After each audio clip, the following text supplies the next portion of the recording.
The Trojan War's true beginning. The apple of discord and a manipulated fate. In the shadowed corners of history and myth, where the deeds of gods and mortals intertwine, lie stories of such power and consequence that they echo through the millennia. These are not mere tales whispered by firelight. They are the foundational epics of Western civilization, chronicles of love and betrayal, of ambition and ruin, on a scale that beggars the imagination. They are the grand, tragic poems that have shaped our understanding of heroism, fate, and the profound cost of conflict. Welcome, seekers of forgotten lore, to the Eldritch Codex. Today we begin a journey back to the very heart of the most legendary conflict ever recorded, the Trojan War. This was a war that lasted 10 years, a war that consumed a generation of heroes, a war that ended with a great city burned to ash. It is a story that has been told and retold for 3,000 years. Yet its complexities and its profound human truths remain as compelling as ever. But to truly understand this epic, we must look beyond the familiar images of wooden horses and clashing armies. We must travel back to its very genesis, to the moment the first seeds of conflict were sown. We must explore the divine machinations, the human passions, and the fateful choices that set the world on a path to unavoidable war. This is the story of how the greatest of all conflicts was born from the smallest of things, and how the will of the gods and the pride of mortals forged a tragedy that would never be forgotten. This is the Trojan War explained. Part 1. The Apple of Discord and a Manipulated Fate. Our story begins not on the windswept plains of Troy, nor in the gleaming courts of Sparta. It begins in a place far older and far more powerful, within the very heart of the divine order. It begins with a secreted tremor of knowledge that threatened to shake the celestial throne of Olympus itself. Upon that throne sat Zeus, king of gods and men, lord of the sky. His symbol was the thunderbolt, a weapon of absolute power, and his gaze surveyed all of creation. He ruled the cosmos with a firm, and often tyrannical hand. Yet, for all his might, the foundation of his rule was not built on unshakable stone, but on the shifting sands of memory and fear. For Zeus was a son who had overthrown his own father, the mighty Titan Cronus. And he knew, with the chilling certainty of experience, that power seized through rebellion could be lost in the same manner. He had cast his father into the abyss of Tartarus, just as Cronus himself had once usurped his own father, the sky god Uranus. This was the curse of his lineage, a cycle of patricide, a legacy of sons rising to destroy their sires. This primordial dread was the shadow that clung to the edges of his golden reign. It was into this atmosphere of carefully maintained supremacy that a prophecy was whispered. Perhaps it came from the lips of Prometheus, the firebringer, the Titan chained to a rock for his defiance, whose tormented eyes could pierce the veil of the future. Or perhaps it was uttered by Themis, the ancient goddess of divine law and order, whose pronouncements were not predictions, but statements of inevitable fact. The source varies in the telling, but the message was terrifyingly consistent. The prophecy concerned a goddess of the sea, a nymph of breathtaking beauty and grace named Thetis. Thetis was one of the 50 Nereids, daughters of the wise and ancient sea god Nereus. She was beloved by the Olympians, a figure of radiant light and fluid power. But the prophecy declared that Thetis was fated to bear a son who would be destined, from the moment of his conception, to become immeasurably greater than his own father. To any other immortal, such a prophecy might be a source of immense pride, a promise of a legacy that would echo for eternity. But for the gods who held power, it was a declaration of war. Zeus himself, the king of the gods, had long desired Thetis. Her beauty captivated him, drawing him in as the tide is drawn to the moon. But this prophecy transformed his desire into a cold, paralyzing dread. If he, Zeus, were to father this child, he would be knowingly siring his own replacement. He would be forging the very weapon of his own destruction. The cycle he feared most would come full circle. and a new king would one day cast him from Olympus. He was not alone in his ambition or his fear. His brother Poseidon, the Earthshaker, lord of the seas, also coveted the lovely sea nymph. His desire was possessive and absolute, as vast and untamable as his own watery domain. Yet he too heard the whispers of fate. He too understood the implication. A son greater than the god of the sea? That would be a being of unimaginable power, a force who could command the tempests and drain the oceans, a rival who could challenge his dominion over the depths. And so, in the silent, calculating halls of their minds, the two most powerful gods in the cosmos arrived at the same grim conclusion. Thetis could not be touched. She was a poisoned chalice, beautiful to behold but fatal to drink from. The prophecy had to be neutralized. This ticking bomb of destiny had to be defused before it could detonate the established order. A plan was formed, born of Zeus's chilling pragmatism. It was a masterpiece of divine manipulation, a move in a cosmic chess game where mortal lives were the pawns. To contain the prophecy, to anchor its explosive potential, the son of Thetis must still be born great, but his greatness must be shackled by the one chain no hero could ever break: mortality. Thetis, the radiant goddess, must be wed not to a god, but to a mortal man. Her child would still inherit her divine blood. He would still be a legend, but he would be a mortal legend. He would live a life of fleeting glory and then he would die.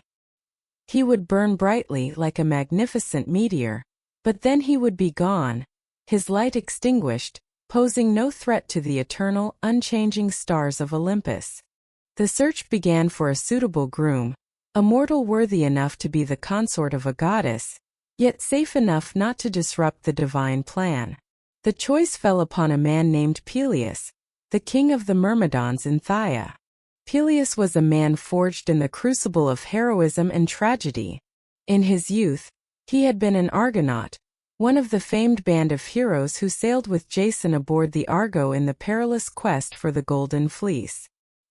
He had stood shoulder to shoulder with Heracles and Orpheus, a hero among heroes. But his life was not a simple tale of glory. It was a tapestry stained with blood and marked by exile.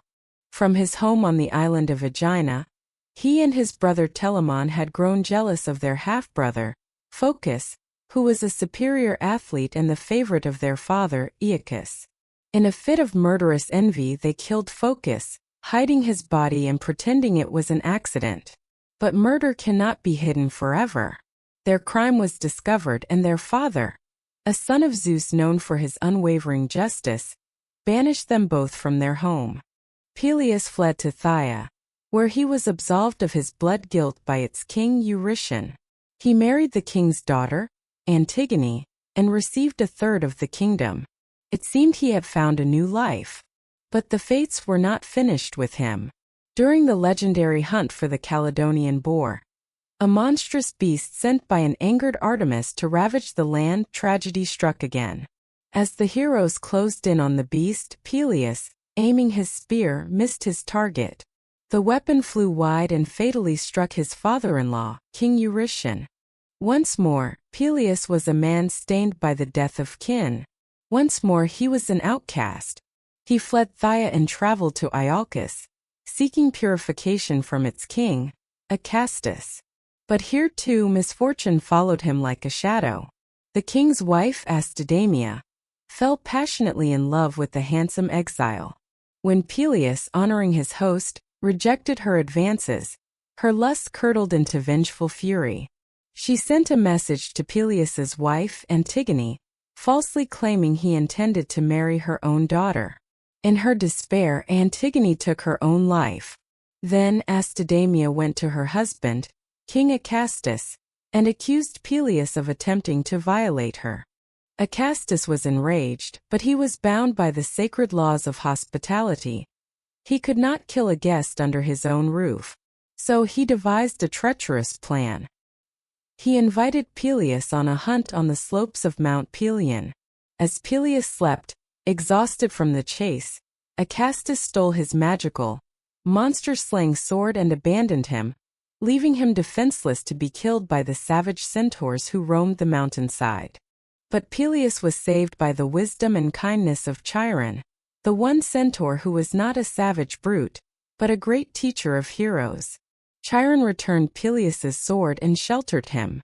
Peleus would eventually return to Iolcus with an army, conquer the city, and inflict a gruesome revenge upon Acastus and his treacherous wife. This was the man Zeus chose. Hero, yes, but a tarnished one. A king, but one whose crown was won through bloodshed. A man intimately acquainted with exile, betrayal, and sorrow. He was formidable enough to be a plausible husband for a goddess, but his life was so steeped in mortal tragedy that he seemed a perfectly safe vessel, incapable of producing a son who could truly threaten the heavens. He was the perfect pawn. The decree was made. Thetis was to marry Peleus. But Thetis was a daughter of the sea, proud, wild, and untamable. She was a goddess, an immortal being of immense power. The idea of being shackled to a mortal creature of dust and fleeting breath, a being whose entire life was but a blink in the eye of eternity, was an unbearable humiliation. When Peleus, emboldened by the will of Zeus, approached her in her grotto beneath the waves, she reacted with furious defiance. She refused him. She would not be bartered like a spoil of war. Peleus, however, was not only determined but also divinely coached. The wise centaur Chiron, or perhaps the shape-shifting old man of the sea, Proteus, had given him counsel. He was to find her, bind her in her sleep, and hold on with all his might, no matter what form she took, no matter how terrifying she became. Peleus found her asleep in a sea cave and seized her. Thetis awoke with the scream of rage and her divine nature erupted. She transformed, her body flowing from one terrifying form to the next in a desperate attempt to break his mortal grip. She became a roaring fire, its flames licking at his skin, threatening to consume him. Peleus held on, his flesh searing. She became rushing water, a torrent that sought to drag him down into the crushing pressure of the deep. Peleus held on, his lungs burning. She became a magnificent, snarling lioness, her claws tearing at his arms and her fangs seeking his throat. He held on. She became a coiling serpent, wrapping around his body, trying to constrict the very life from him. Still he held on. His mortal determination was pitted against her divine power. His raw strength and unwavering will against her elemental magic. Finally, exhausted and subdued, the goddess yielded. The fire receded, the water grew calm, the beasts vanished. She returned to her own radiant form, defeated and resigned to her fate. She would marry Peleus. To smooth over the humiliation and to present this forced union as a grand and joyous occasion, Zeus orchestrated a wedding of unparalleled magnificence. It was to be a symbol of the harmonious bond between the mortal and divine realms. The location chosen was the sacred slopes of Mount Pelion, outside the very cave of the wise centaur Chiron who had aided Peleus. Every god and goddess, every nymph and nature spirit, was invited to the ceremony. The Olympians descended from their alabaster halls, bearing gifts of wonder. Apollo, the god of music, brought his golden lyre, and his playing filled the mountains with a melody so beautiful that the trees swayed and the rocks seemed to listen. The 9 muses sang in a divine chorus, their voices weaving a song of the couple's history and the future glory of their line. Even the 3 fates, the ancient spinners of destiny, were present, chanting a hymn of prophecy. The wedding gifts were a treasury of legendary artifacts. Poseidon, setting aside his own desire for Thetis, gifted the couple 2 immortal horses, Belius and Xanthus. They were swift as the wind and possessed the power of human speech. Hephaestus, the master craftsman of the gods, hobbled forth from his forge bearing a suit of armor. He had personally wrought a gleaming masterpiece, stronger than any mortal steel. The wise Chiron presented Peleus with a mighty spear, carved from an ash tree from Pelion's peak, its shaft so heavy and strong that only the greatest of heroes could ever hope to wield it. It was a scene of perfect manufactured harmony. Nectar and ambrosia flowed freely. Laughter and music filled the air. Gods mingled with the mortal hero, and for a fleeting moment, it seemed that the barrier between heaven and earth had dissolved. The union was sealed, the prophecy contained. Zeus could look upon the celebration with satisfaction, his throne secure, his cosmic order preserved. But in his meticulous and self-serving calculations, in his effort to create an event of flawless peace and unity, Zeus made one small, seemingly insignificant oversight. It was an error born of arrogance, a simple act of exclusion that would unravel his entire grand design. In compiling the divine guest list, he had deliberately chosen to omit one name. He did not send an invitation to Eris. Eris, the goddess of strife and discord. He believed her presence would inevitably poison the atmosphere of celebration. To exclude her seemed a simple, logical precaution. But to snub the very incarnation of discord is not to avoid it. It is to issue a direct challenge. And Eris, languishing uninvited, her divine pride wounded and her very nature insulted, would not be ignored. Her revenge would not be loud or immediate, but it would be elegant, catastrophic, and perfectly poetically discordant. The most glorious wedding the world had ever seen was about to become the catalyst for the most devastating war in history. The seeds of destruction had been sown in the soil of celebration. The wedding feast of Peleus and Thetis continued in its splendor, a symphony of divine celebration on the slopes of Mount Pelion. The nectar was sweet, the music of Apollo's lyre was sublime, and the laughter of the gods echoed through the ancient forests. It was a carefully constructed image of cosmic harmony, an event meticulously designed by Zeus to neutralize a dangerous prophecy and reaffirm his own stable reign. But order, no matter how divinely imposed, is a fragile thing. And on the periphery of this perfect celebration, a shadow was stirring. A force of primal chaos, spurned and insulted, was preparing its reply. This force had a name, Eris, the goddess of strife. To understand the cataclysm that was about to be unleashed, one must first understand the nature of Eris herself. She was not one of the 12 great Olympians who resided in the golden halls of the celestial palace. Her lineage was far older, far darker. She was a daughter of Nyx, the eternal goddess of night, born in the primordial darkness before the reign of Zeus. Her siblings were a grim pantheon of miseries that plagued the mortal and immortal worlds alike. Ponos, the spirit of painful toil; Lethe, the spirit of forgetfulness; Limos, the specter of starvation; and the Algaea, the personification of sorrows. Her most terrifying siblings were the agents of violent death and deception, the Hismeni, spirits of combat; the Makhai, spirits of battle; the Phonoi, the spirits of murder; and Thanatos, death himself. Eris was the embodiment of contention. She was the bitter rivalry that turns allies into enemies, the spirit of debate that escalates into bloodshed. She was the cold satisfaction found in another's failure, the thrill of chaos that erupts when order breaks down. While other gods might instigate conflict for reasons of power or passion, Eris loved discord for its own sake. She haunted the edges of battlefields, not to fight, but to revel in the carnage, her chilling laughter mingling with the screams of the dying long after Ares himself had retired from the field.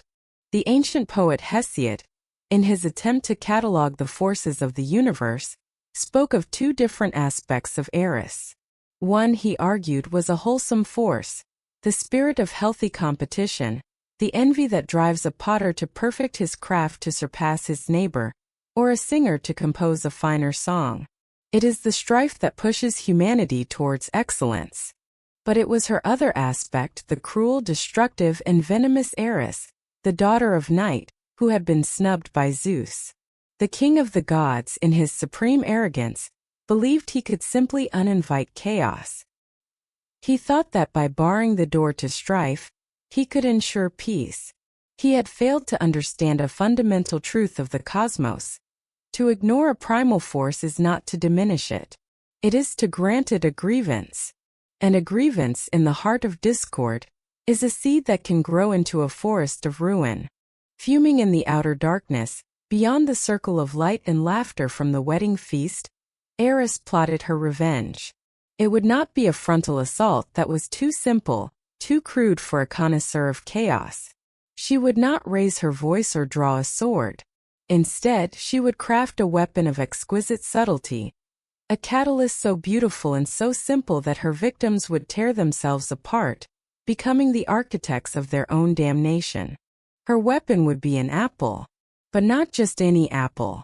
From the mythical garden of the Hesperides, located at the western edge of the world, she procured a single perfect fruit. This was the garden Zeus had given to Hera as a wedding gift, a place of divine paradise where trees bore apples of pure, solid gold. Guarded by the 100-headed dragon Ladon and the sweet-singing nymphs of the evening, these fruits were symbols of immortality and divine power. Eris took one of these golden apples, an object of irresistible perfection, its surface gleaming with an otherworldly light, and upon its polished skin with her sharp immortal nail, she inscribed 2 simple Greek words, which in English translate to 3, te Callisti, for the fairest. These words were the key. They were not a command, not a threat, but a question posed as a prize. An irresistible lure for the most powerful and dangerous of all divine emotions, vanity. Her weapon prepared, Eris traveled unseen to the edge of the celebration on Mount Pelion. She did not need to crash the gates or announce her presence. With a flick of her wrist, she sent the golden apple arcing through the air, over the heads of the celebrating guests. It landed softly and rolled, a gleaming harbinger of doom, across the divine floor. It spun through the dancing feet of nymphs and past the outstretched hands of minor goddesses, finally coming to a gentle stop, perfectly positioned at the feet of the 3 most powerful, most prideful queens of Olympus. Hera, Athena, Aphrodite. A moment of silence fell. The music from Apollo's lyre seemed to falter. The melodious song of the muses caught in their throats. All eyes were drawn to the small golden object that pulsed with a faint malevolent light. And all eyes read the inscription, "For the fairest." The silence was broken not by a sound, but by a shared thought that sparked simultaneously in the minds of the 3 goddesses.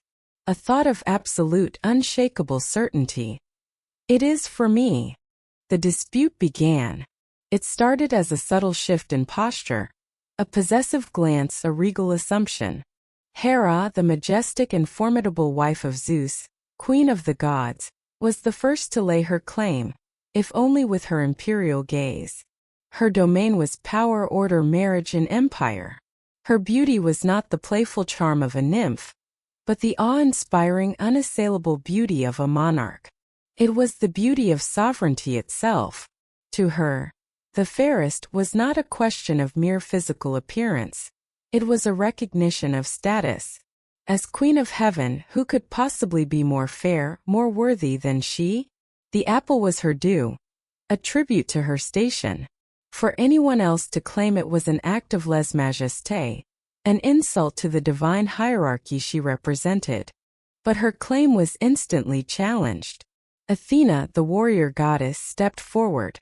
Born fully formed and fully armed from the head of Zeus himself, she was the embodiment of wisdom, courage, and strategic warfare. Her beauty was not soft or seductive. It was the severe, intelligent, and formidable beauty of a brilliant mind and an indomitable will. She was the gray-eyed goddess, and her fairness was the perfection of skill, the flawlessness of logic, the glory of righteous victory. She looked at the apple not as a trinket, but as an accolade. It was a prize for supreme competence, for a beauty of spirit and intellect that far surpassed the superficiality of physical form. In her mind, she was the most fair, in all the ways that truly mattered. And then there was Aphrodite, the goddess of love, beauty, and desire. She had risen from the sea foam at Cythera, a being of such breathtaking, effortless beauty that her very presence could inspire overwhelming passion in gods and mortals alike. Her power was not in crowns or spears, but in the irresistible force of attraction itself. She looked at the other two goddesses with a faint, knowing smile playing on her perfect lips. How could there even be a debate? She was beauty. She was the living incarnation of the very concept the apple sought to honor. For Hera or Athena to claim the title of fairest was to her a logical absurdity, like the god of the sea claiming to be the lord of the sky. The apple was not a prize to be won. It was simply a statement of a self-evident universal truth. The polite conversation of the wedding feast shattered. The goddess's claims, at first spoken with divine dignity, quickly escalated into a bitter, venomous quarrel. Hera's regal pronouncements turned to accusations of arrogance. Athena's reasoned arguments became sharp, cutting insults about the vanity of the others. Aphrodite's amused confidence gave way to scornful dismissals of their pretensions.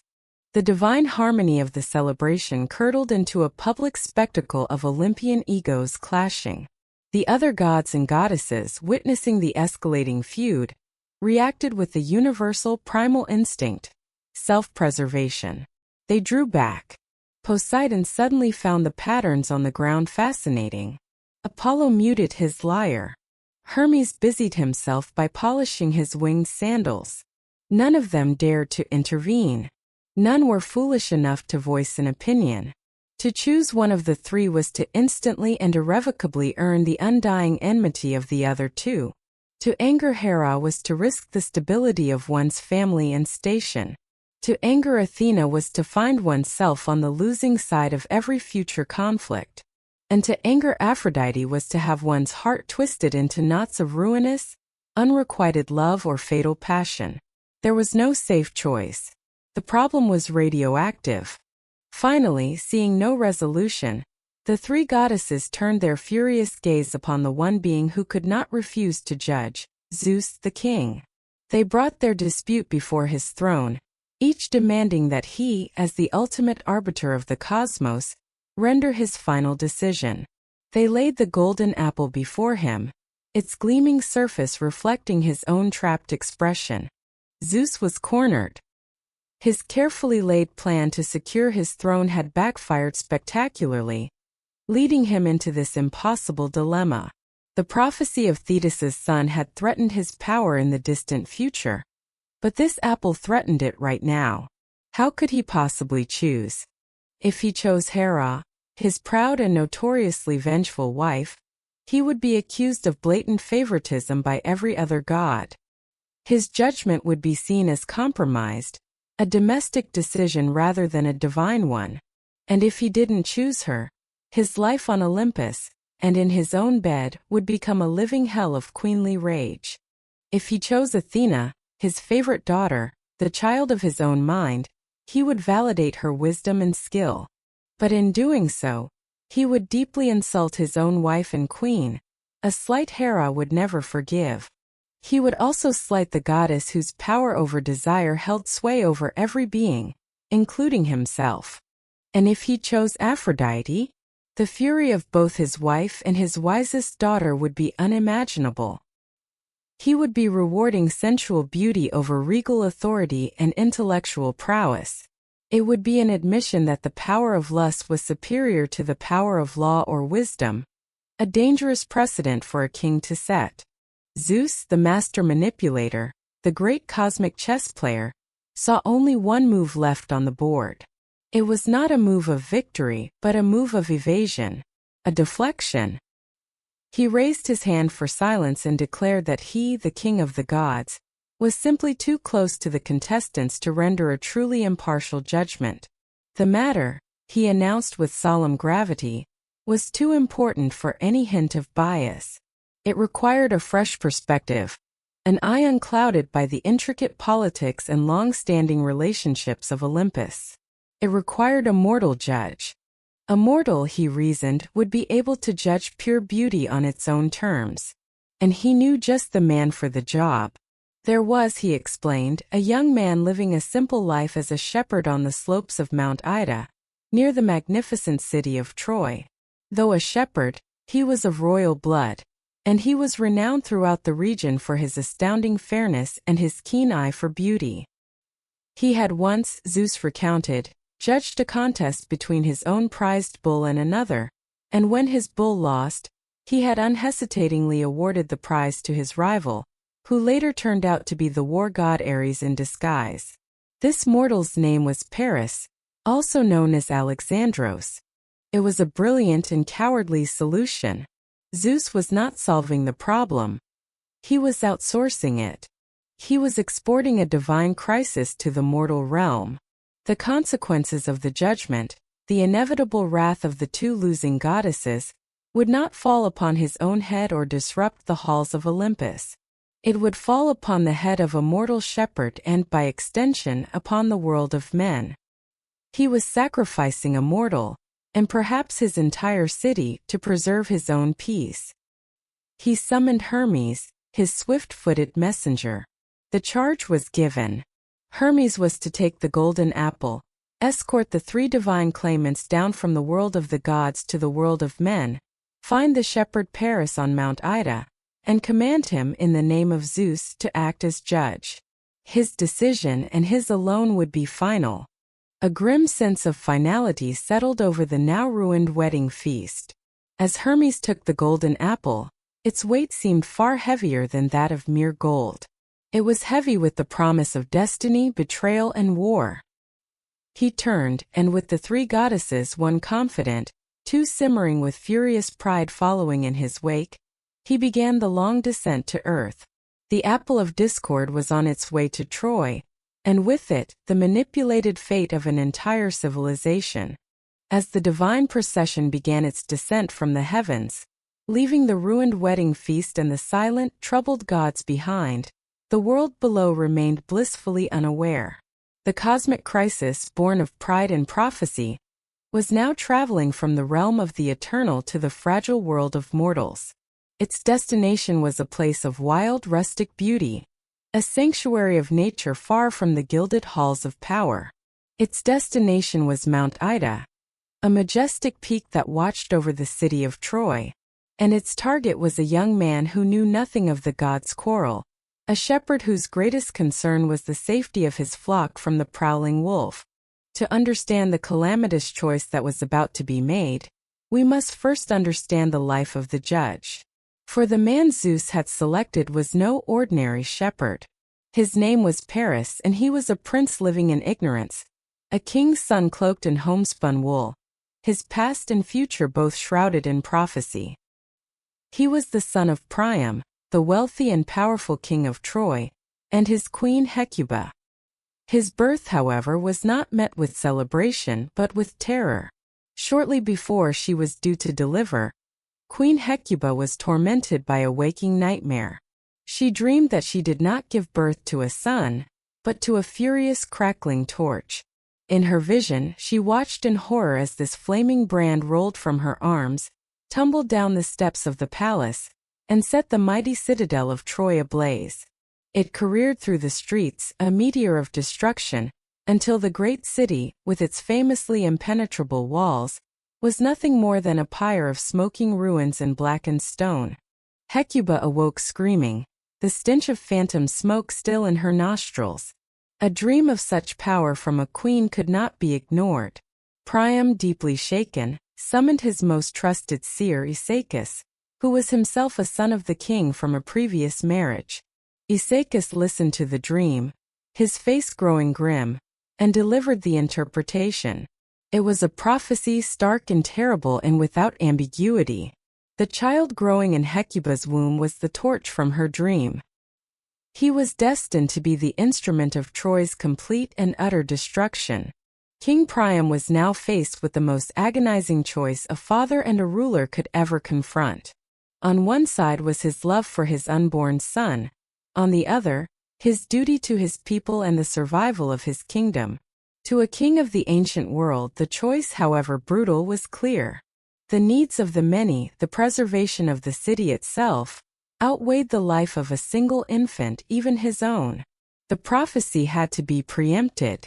With a heavy heart, Priam gave the order. When the child was born, a beautiful, healthy boy they named Alexandros, or defender of men, in a stroke of cruel irony, was not brought to a royal nursery. Instead, He was handed over to a loyal servant, the chief herdsman Agelos, with a single grim command: take the infant to the desolate slopes of Mount Ida and leave him there to die. This practice, known as exposure, was a common brutal method for disposing of children deemed unwanted, ill-omened, or unfit. It was a way for a king to have his son killed without staining his own hands directly with the blood of kin. Agelos, bound by his duty, carried the newborn prince into the wilderness.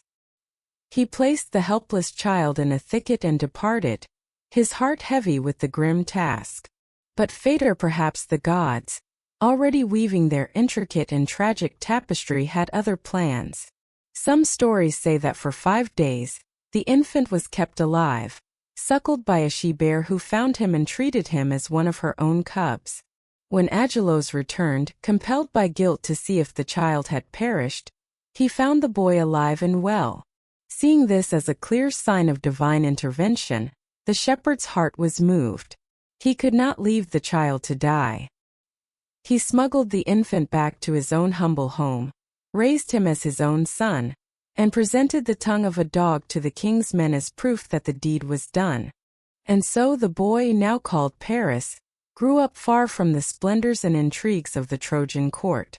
His palace was the vast, open sky. His throne was a sun-warmed rock. His subjects were a flock of sheep and the wild creatures of the mountain. He knew nothing of his royal blood, nothing of the terrible prophecy that haunted his birth. He grew into a young man of almost supernatural beauty, his noble lineage shining through his shepherd's grime. His grace and handsome features were a marvel even in that remote wilderness. But he became known for more than just his striking appearance. He developed a reputation among the other mountain folk for his unwavering fairness. In their rustic disputes over livestock or grazing rights, it was Paris to whom they turned as an arbiter. His judgment was known to be honest, impartial, and wise. This reputation for justice reached such a peak that it even drew the attention of the gods. A tale was told of a contest he judged that cemented his fame. Ares, the tempestuous god of war, decided to test this mortal's celebrated impartiality. Disguising himself as a magnificent bull, he challenged Paris's own prize-winning bull, the pride of his herd. The two beasts fought, and the divine animal, imbued with the strength of the war god, easily defeated Paris's champion. The other shepherds, knowing how much Paris loved his bull, expected him to make an excuse, to find a reason to declare a draw. But Paris, without a moment's hesitation, took the victor's garland and placed it upon the brow of the strange bull, declaring him the fair and honest winner. Ares, impressed by this absolute integrity and integrity that valued truth over personal attachment, revealed himself and praised the young shepherd. It was this specific act of unswayed judgment that lodged in the mind of the cosmos, the act that Zeus would later recall when seeking a mortal to solve his divine predicament. Yet, Paris's life on Mount Ida was not one of complete solitude. It was also a life of love, a pure and idyllic romance that stood in stark contrast to the destructive passion that would later define his legacy. In the forests and glades of the mountain, he met and fell in love with the beautiful Oread, a mountain nymph named Oenone. She was the daughter of the river god Cebron, a being of nature, imbued with the ancient wisdom of the earth. She was more than just a spirit of the wild. She was a student of the gods. The great Titaness Rhea, mother of Zeus, had taught her the secrets of prophecy, granting her glimpses into the tangled threads of fate. And from Apollo, the god of healing, she had learned the arts of medicine, the knowledge of herbs and salves that could mend wounded flesh. Their love blossomed in the quiet tranquility of the mountain. It was a love born of shared walks through sun-dappled forests, of whispered secrets by babbling streams, of a life lived in harmony with the natural world. It was a love untouched by ambition, wealth, or power. They married in the custom of the wild, and she bore him a son named Corythus. For a time, Paris the shepherd prince, the abandoned child of prophecy, was happy. But Oenone, with her seer's sight, could not find lasting peace. She saw the shadows of the future gathering around her beloved. She saw the faint outlines of a great city, of tall ships with painted sails, and of a woman with a face of terrifying beauty. She warned Paris, her voice heavy with foreboding. She told him that his past was a sleeping beast that would one day awaken and call him back. She prophesied that he would abandon her and their simple life, that he would sail across the great sea, drawn by a disastrous love for a foreign woman, and that this act would bring about his own ruin and the annihilation of his people. "Do not go," she pleaded. "But if the fates compel you, and you are ever wounded in the war that is to come, promise me you will return here. Come back to me, my love, for I am the only one who possesses the knowledge to heal your wounds." Paris, content in his idyllic world, comforted her but did not truly listen. He held her warnings to be nothing more than the fears of a lover, the anxieties of a heart that dreads change. The idea of ships and wars and foreign queens seemed like a distant, impossible fantasy. His world was the mountain, his love was Oenone, his life was here. He could not imagine it ever being otherwise. It was into this fragile paradise, this life of simple love, hidden royalty, and a dismissed prophecy, that the divine crisis descended. One afternoon, as Paris was resting, perhaps watching his flock graze peacefully on a hillside, the air around him suddenly changed. The pastoral symphony of buzzing insects and birdsong fell silent. A strange light, brighter than the sun, tore through the sky. A palpable energy, a terrifying wave of power, washed over the mountainside, causing the sheep to bleat and scatter in terror. Paris leaped to his feet, his heart pounding. Standing before him, where a moment before there had been only empty air, were four beings of such overwhelming majesty that he fell to his knees, shielding his eyes. The first was a male figure, radiating an aura of speed and authority.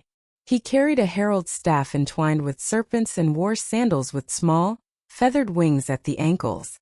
This was Hermes, the messenger of the gods. And behind him stood the three goddesses. They were not merely beautiful women. They were beauty weaponized, archetypes of power made flesh. There was Hera, tall and stately, her eyes flashing with imperial authority, her presence demanding fealty. There was Athena, her gaze sharp and piercingly intelligent, her form radiating a cold, formidable strength, a suit of celestial armor gleaming beneath her robes. And there was Aphrodite, whose beauty was a warm, intoxicating wave, a force that seemed to bend the light around her and promised an ocean of ecstasy and oblivion. To look upon them was to be overwhelmed, to feel one's mortal substance dissolving in the face of their divine perfection. The terrified shepherd could do nothing but stare, speechless.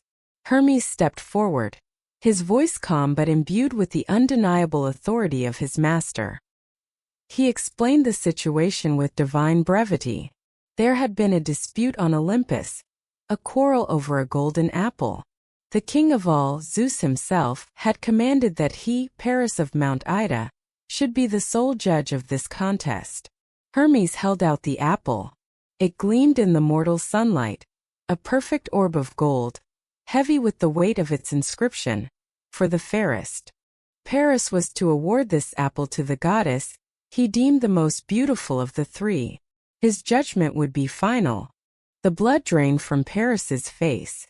He, a simple shepherd, was being commanded to judge a beauty contest between three of the most powerful beings in existence?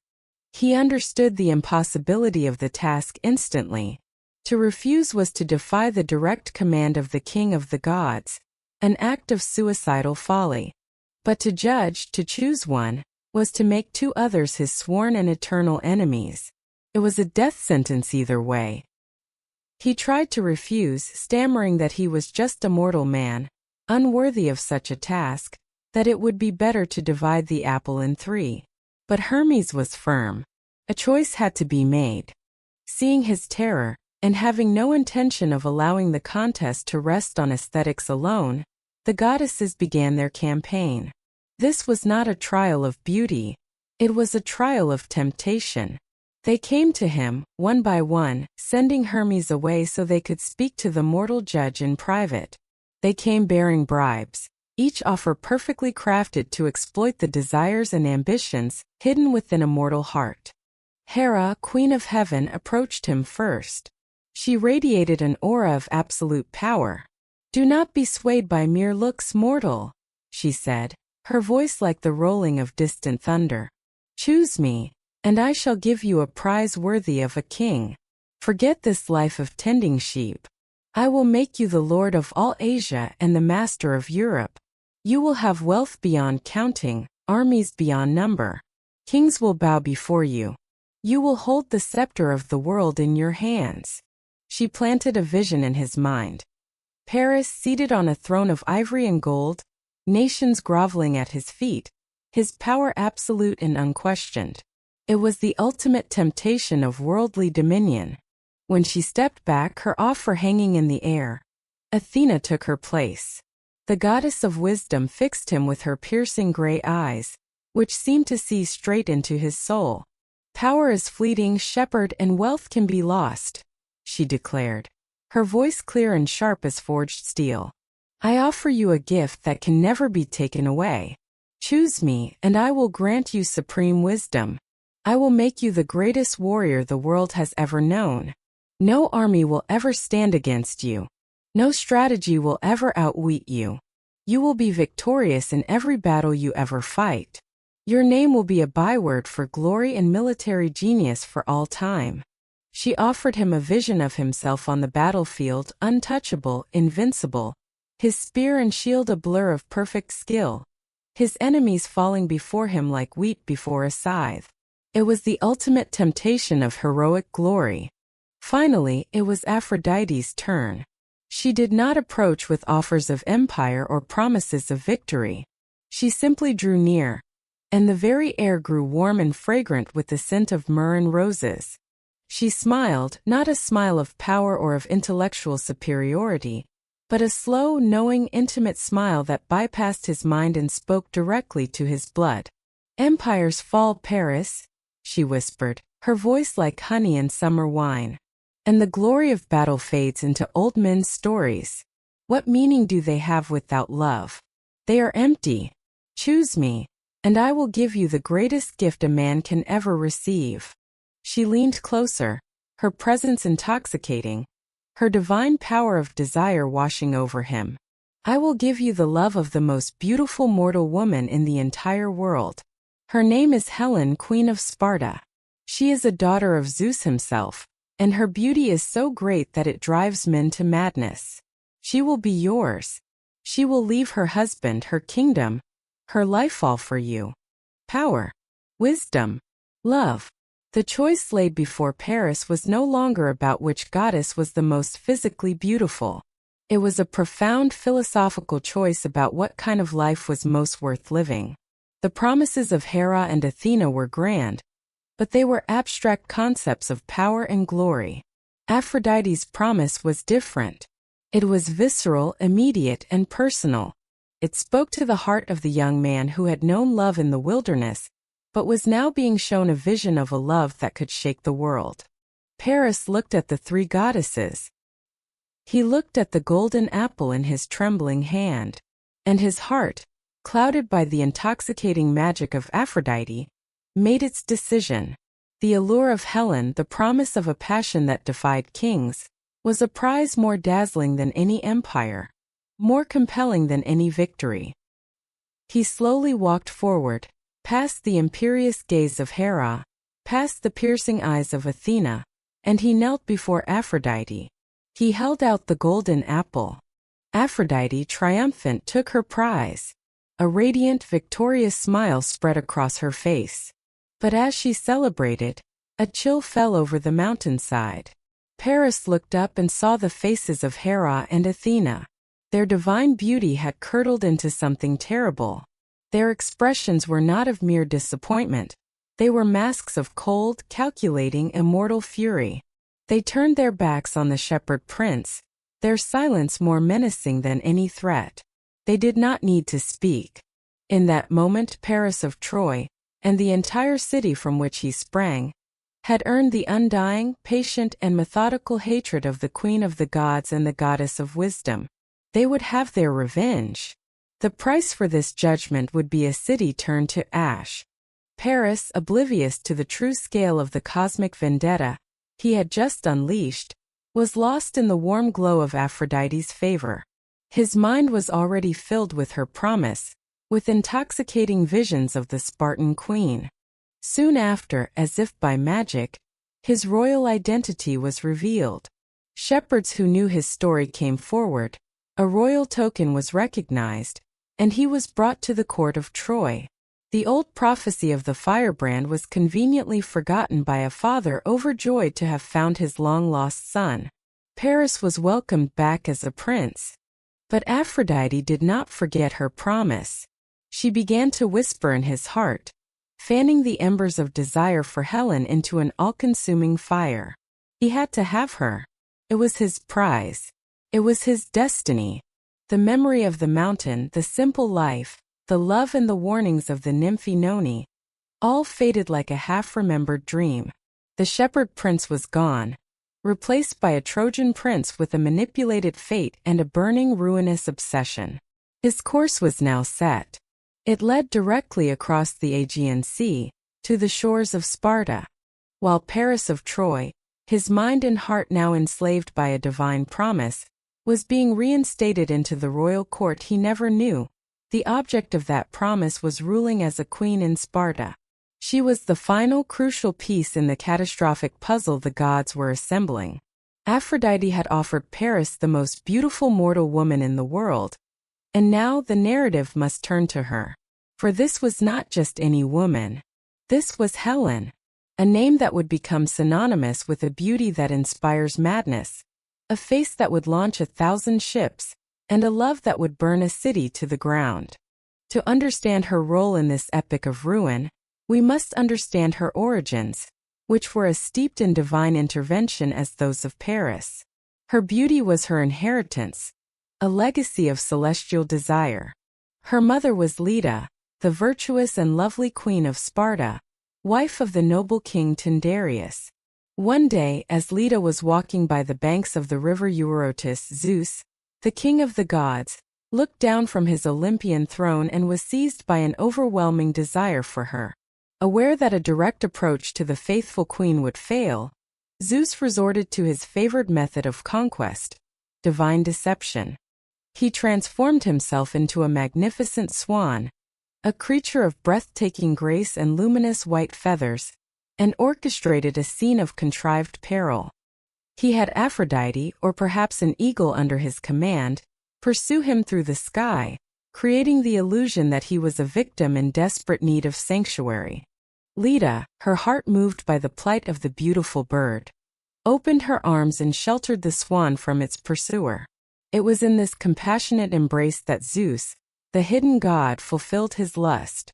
The consequences of this union were profoundly mythical, and would forever blur the line between the mortal and the divine in the Spartan royal house. In time, Leda laid 2 eggs. From one egg, fathered by the swan god, hatched the divine twins. The peerless Helen, whose beauty would echo that of the goddesses themselves, and her brother, the immortal boxer and hero Polydeuces, known to the Romans as Pollux. From the other egg, fathered by her mortal husband King Tyndareus, hatched their mortal siblings, the resolute and ill-fated Clytemnestra, who would one day marry the great King Agamemnon and carve her own bloody legend, and the famed horseman Castor. Helen grew up in the Spartan court, a child of 2 fathers, her very nature a fusion of mortal fragility and divine radiance. Her beauty was a force of nature from her earliest years. It was not merely the pleasant appeal of a pretty child. It was an otherworldly quality, a perfection of form and feature that seemed to hum with a dangerous energy. It was a beauty that arrested the eye, captured the mind, and ignited an immediate and often violent possessiveness in those who beheld it. This divine gift proved to be less a blessing and more a perilous burden, a magnet for chaos and obsession. The first great testament to its dangerous power came when Helen was still just a girl, perhaps no older than 12, her womanhood barely beginning to blossom. Her fame even then had spread like wildfire across the Hellenic world. Whispered in the courts of kings and the camps of heroes. It reached the ears of Theseus, the legendary hero king of Athens. By now, Theseus was an older man. His greatest deed, the slaying of the Minotaur in the Cretan labyrinth, long behind him. Accompanied by his close friend, the Lapith king Pirithous, he had made a pact that they, as sons of gods, deserved to have daughters of Zeus for wives. Pirithous set his sights on Persephone, queen of the underworld, an ambition that would lead him to eternal damnation. Theseus, for his part, chose Helen. He traveled to Sparta, and with the brazen confidence of a lifelong hero, he simply abducted the young princess, snatching her away while she was dancing in a temple of Artemis. He carried her back to Attica and left her in the town of Aphidne, in the care of his own mother, Aethra, with the intention of waiting for her to come of age before making her his bride.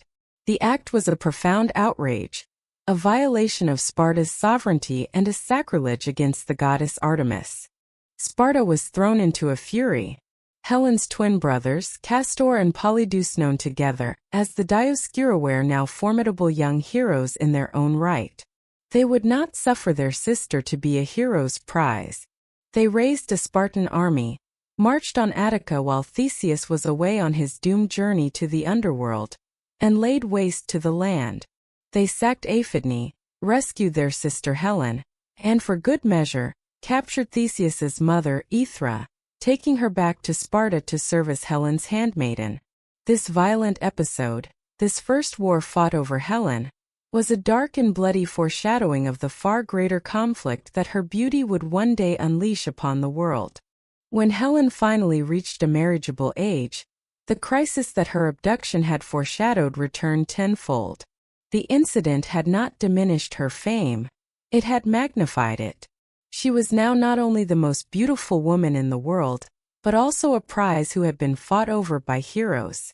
From every corner of the Achaean world, the greatest kings, princes, and champions of the age descended upon the palace of King Tyndareus, each seeking to win her hand.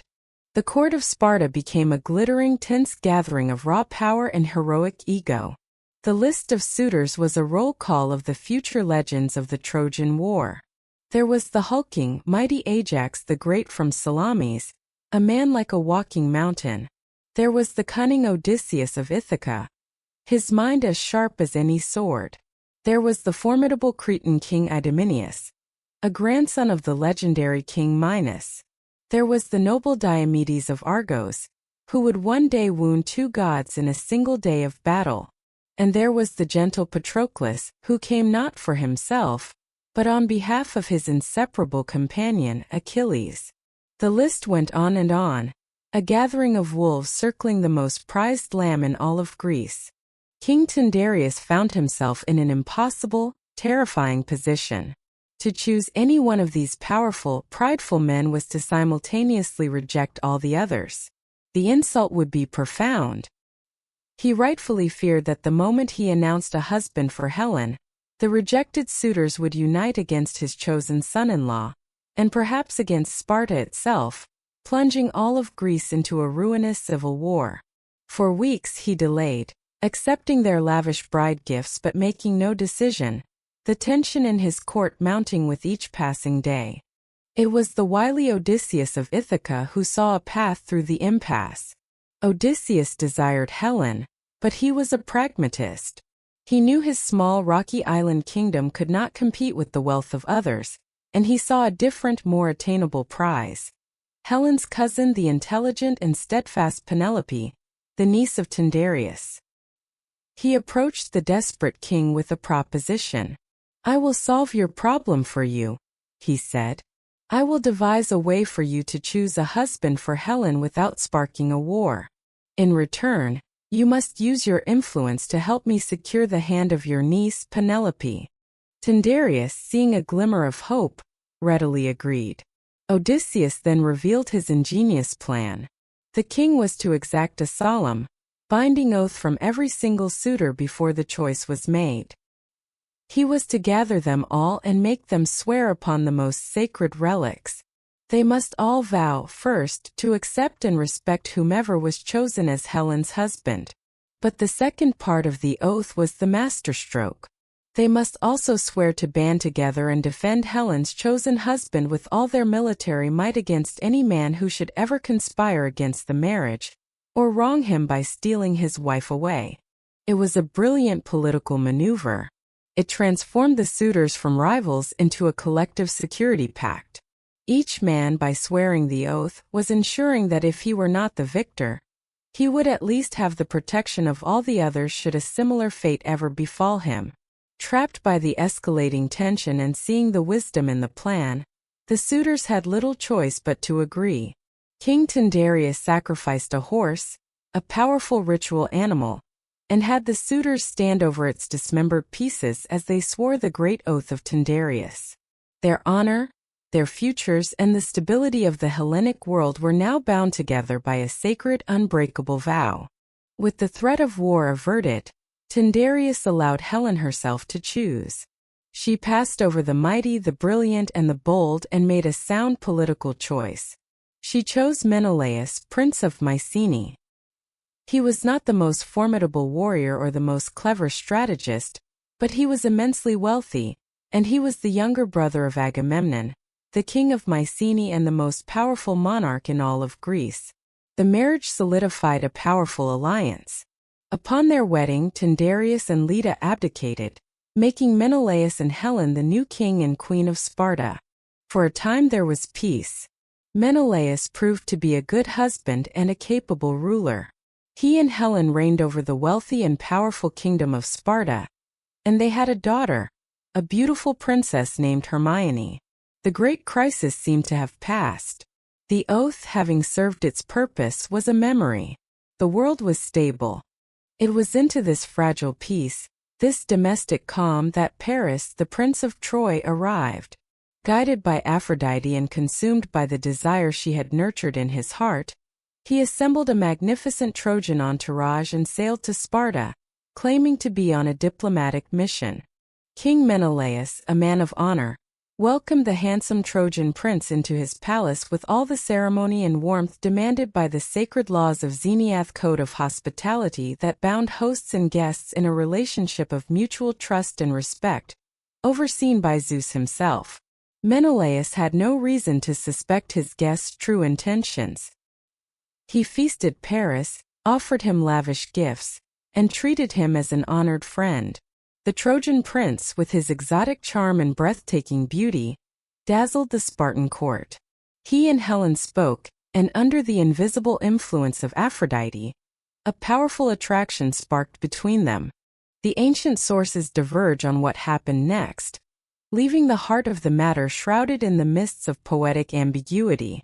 Some traditions, most notably the Iliad, suggest that Helen went with Paris willingly.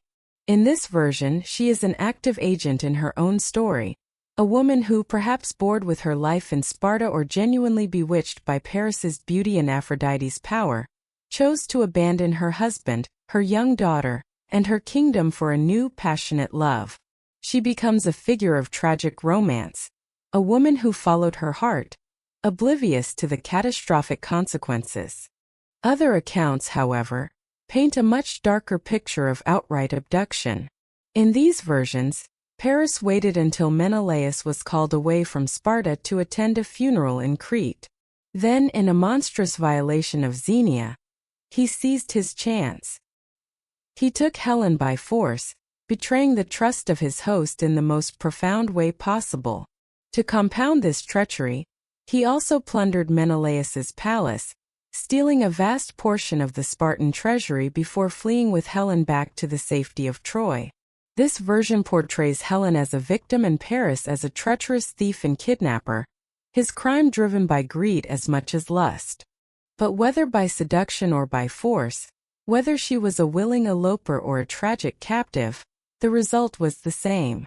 Helen of Sparta was gone, and she was on a ship bound for Troy. When Menelaus returned to Sparta and discovered an empty bed and a looted treasury, his grief quickly turned to a white-hot, all-consuming rage.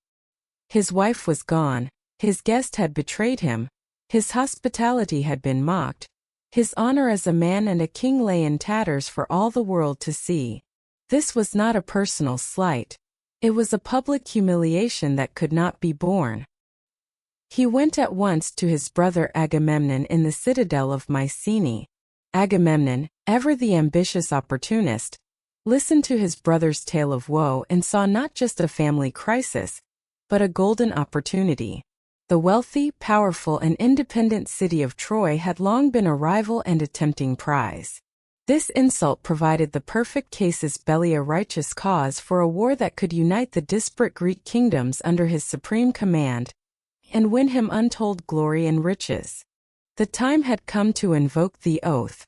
Agamemnon and Menelaus sent heralds to every corner of Greece, to every king and prince who had once stood over the sacrificed horse and sworn to defend Helen's marriage.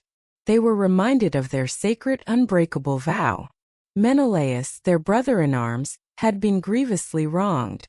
His wife had been stolen. Their collective honor was now at stake. They were bound by their own words to join a great expedition to bring Helen back. The call to arms was answered. Some, like the great Ajax and Idomeneus, came willingly, eager for the glory of war. But others were reluctant. Odysseus, now happily married to his beloved Penelope, and with a young son Telemachus, had no desire to fight in another man's war.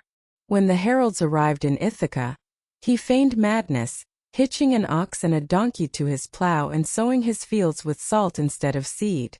But the clever Polymedes, one of Agamemnon's envoys, saw through the ruse. He took the infant Telemachus and placed him in the path of the plow.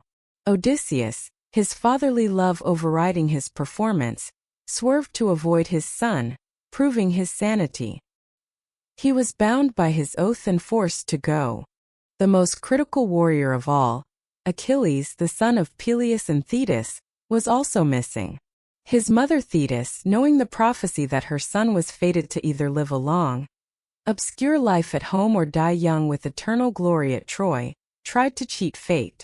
She disguised Achilles as a girl, and hid him among the princesses in the court of King Lycomedes on the island of Skyros. But the prophet Calchas had declared that Troy could not be taken without Achilles.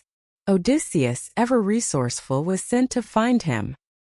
He arrived at Skyros disguised as a merchant, laying out fine fabrics and jewelry for the princesses.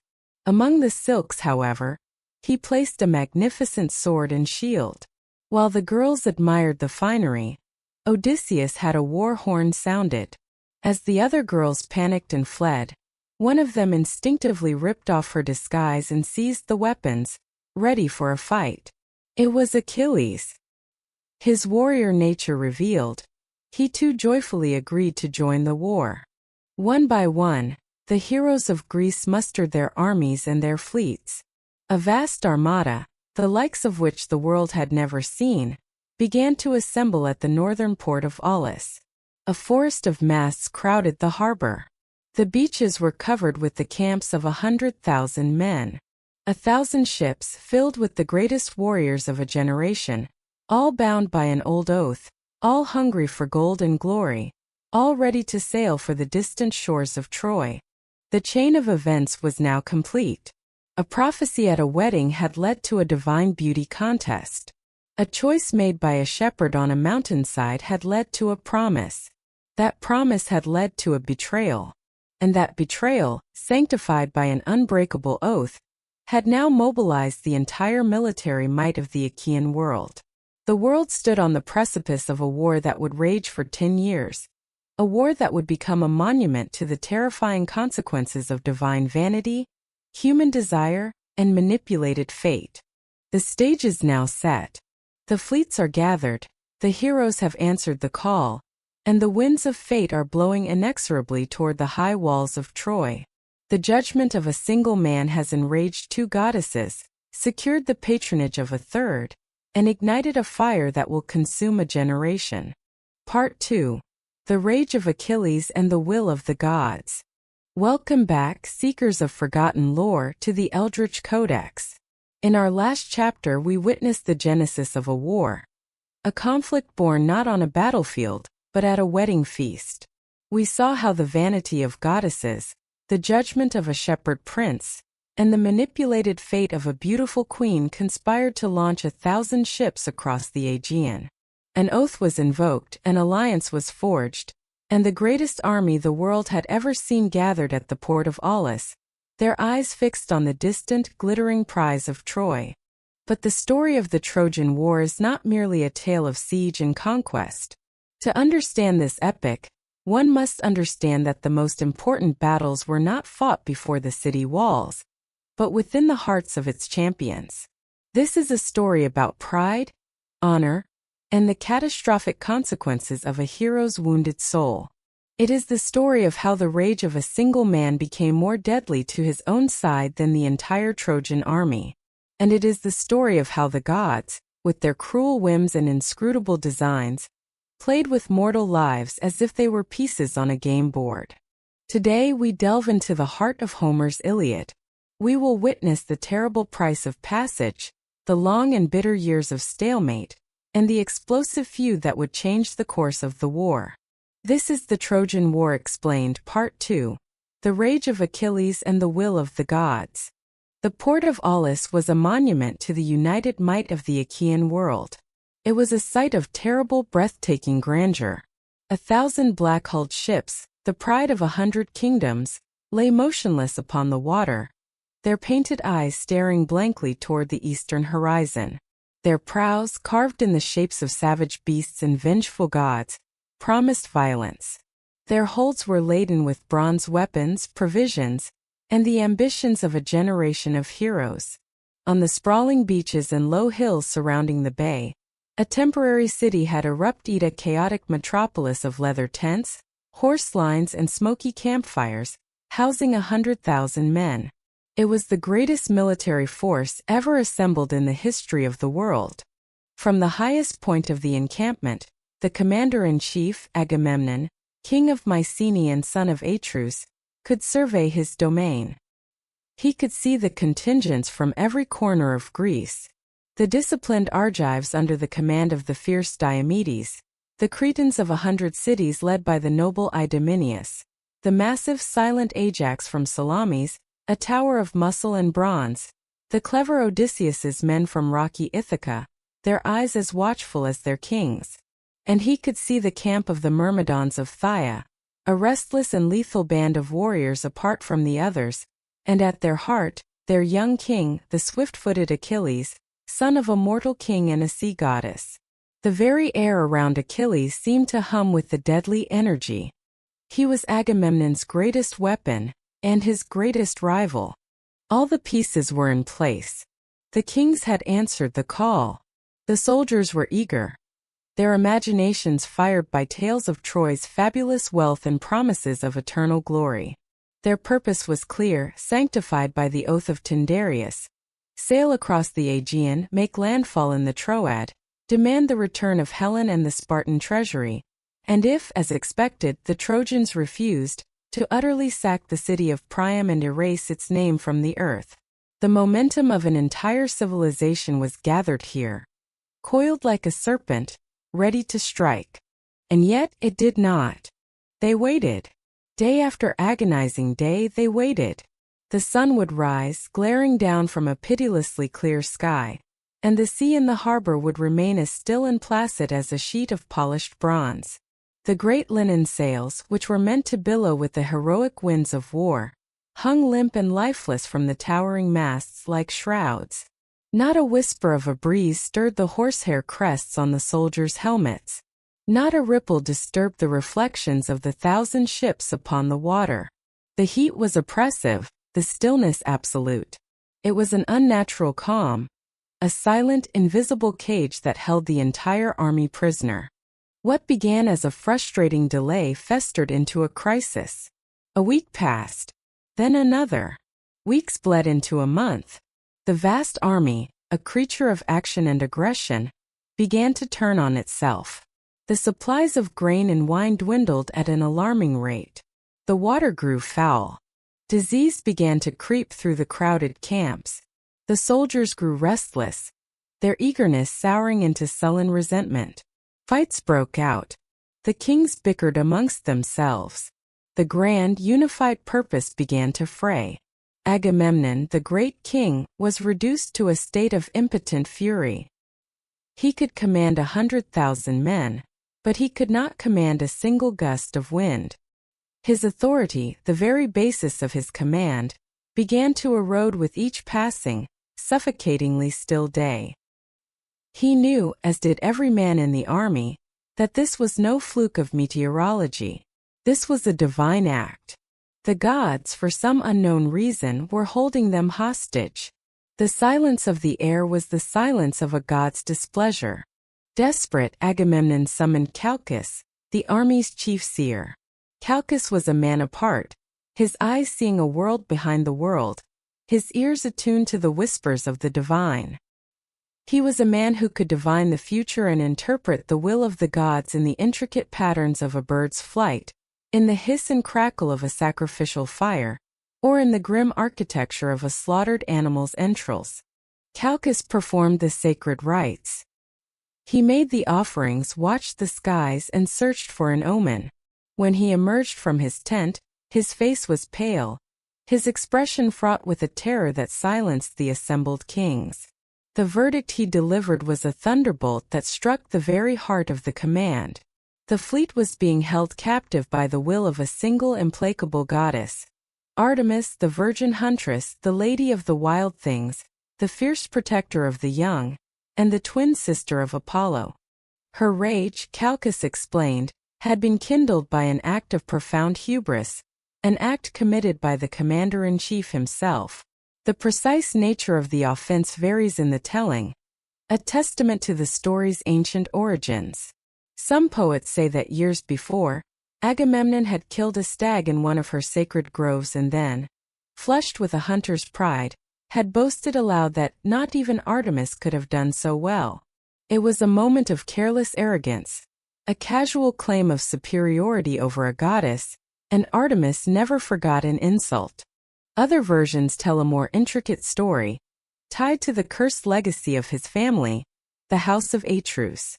They claim that his father Atreus had once vowed to sacrifice the most beautiful lamb in his flock to the goddess, but when a lamb with a fleece of pure gold was born, his greed overcame his piety. He sacrificed a lesser lamb and hid the golden one away, cheating the goddess of her due. Artemis's anger had lain dormant for a generation, waiting for the moment when Atreus's son was at his most vulnerable, when his ambition was at its peak, to exact her terrible payment for his father's crime. Whatever the specific cause, the consequence was clear and absolute. An offense had been given, and the goddess demanded restitution. The winds, Calchas declared, his voice trembling, would not return. The 1,000 ships would never leave the harbor. The war would never be fought. The army would rot where it stood, unless Agamemnon paid the price for his transgression. The goddess demanded a sacrifice to balance the scales. And the sacrifice she demanded was not an animal or a treasure. It was a human life. She demanded the life of Agamemnon's own eldest daughter, the Princess Iphigenia. A collective gasp of horror went through the assembled kings. The silence that followed was heavier and more suffocating than the windless air itself. Agamemnon stood as if turned to stone, the blood draining from his face. The choice placed before him was monstrous, a dilemma so profound it would echo through centuries of tragedy. He was trapped between the two fundamental poles of his identity. He was a father and he was a king. As a father, his heart was ripped open. Iphigenia was his beloved child, the pride of his house, a symbol of his family's future. The thought of her tender flesh being cut by a sacrificial knife, of her blood being spilled upon a cold stone altar to appease an angry goddess, was a personal agony beyond all comprehension, a violation of the most sacred laws of nature and kinship. But he was also the high king of the Achaeans. He was the commander of this vast enterprise. The honor of his brother, the honor of all Greece, the loyalty of 100,000 men, the weight of the sacred oath all rested upon his shoulders. He could see the calculating looks in the eyes of the other kings, Odysseus, Menelaus, Diomedes. He knew what they were thinking. If he refused, if he placed his personal feelings above the collective mission, the fragile alliance would shatter. The army would dissolve into a chaotic, mutinous mob. They would sail home in disgrace, and his name Agamemnon would be reviled for all time. He would be the king who assembled the greatest army in history, only to have it defeated by his own weakness. He retreated to his tent, his mind a raging battlefield. The historian Thucydides would later write of the necessity that drives leaders to terrible acts. Agamemnon was caught in the grip of such a necessity. He wept. He raged against the cruelty of the gods. He paced his tent for a day and a night, torn between his love and his ambition. But in the cold, gray light of dawn, the king inside him defeated the father. The grand, historical ambition for glory and victory crushed the personal love for his child. The war must go on. The price must be paid. His heart now hardened into a cold stone of political resolve. He faced the next terrible problem: how to bring his daughter to the altar. Iphigenia was safe in the palace at Mycenae with her mother, Queen Clytemnestra. They would have to be lured to Aulis. A direct summons would reveal the plot, and Clytemnestra would never allow it. Once again, the Council of Kings provided a solution, a plan of vile and brilliant deception, whispered by the ever-pragmatic Odysseus. Agamemnon must write to his wife, but the letter must not contain a hint of the truth. It must be a bearer of joyous news. With a hand that trembled, Agamemnon composed the letter. He told Clytemnestra that he had brokered a magnificent marriage for their daughter, a union that would elevate their family's honor to unprecedented heights. He had arranged for Iphigenia to be married to the greatest hero of the age, the godlike Achilles. He instructed her to bring the girl to Aulis immediately for the wedding ceremony, but to do so without a large royal escort, so as not to arouse the envy of the other kings. The lie was perfect in its cruelty. It played on a mother's pride and a queen's ambition. Achilles himself, it must be said, knew nothing of this scheme. His name and his honor were being used as bait in this ghastly trap, a slight that would plant another seed of resentment between him and the High King, a seed that would one day bear bitter fruit. Clytemnestra received the message with unbridled joy. The prospect of her daughter marrying the son of a goddess, the most celebrated warrior in the army, was beyond her wildest dreams. She lovingly prepared Iphigenia not for a funeral, but for a wedding. She dressed her in the finest robes, adorned her with jewels, and they made the journey to Aulis, their hearts filled with happy anticipation. The young princess walked into the squalid military camp dreaming of her glorious husband-to-be, a radiant vision of innocence stepping into a den of conspirators. The moment of revelation was a scene of pure, unmitigated horror. Clytemnestra, upon learning the truth from a conflicted servant, or perhaps from Achilles himself, who was baffled by her talk of a wedding, unleashed a storm of grief and fury. She confronted her husband, her queenly dignity dissolving into the desperate rage of a mother. She pleaded, she threatened, she reminded him of his fatherly duties. But she was speaking to a man who had already made his terrible choice. His face was a mask of cold resolve. He was no longer her husband. He was the king, and the king had a duty to his army.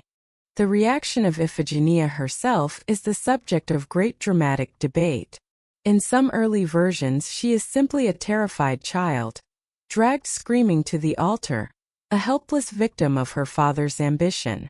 But in the most enduring portrayal, that of the playwright Euripides, she undergoes a profound and terrible transformation. After her initial terror and pleading, she finds a chilling, unnatural courage. She rises and declares that she will go to the altar willingly.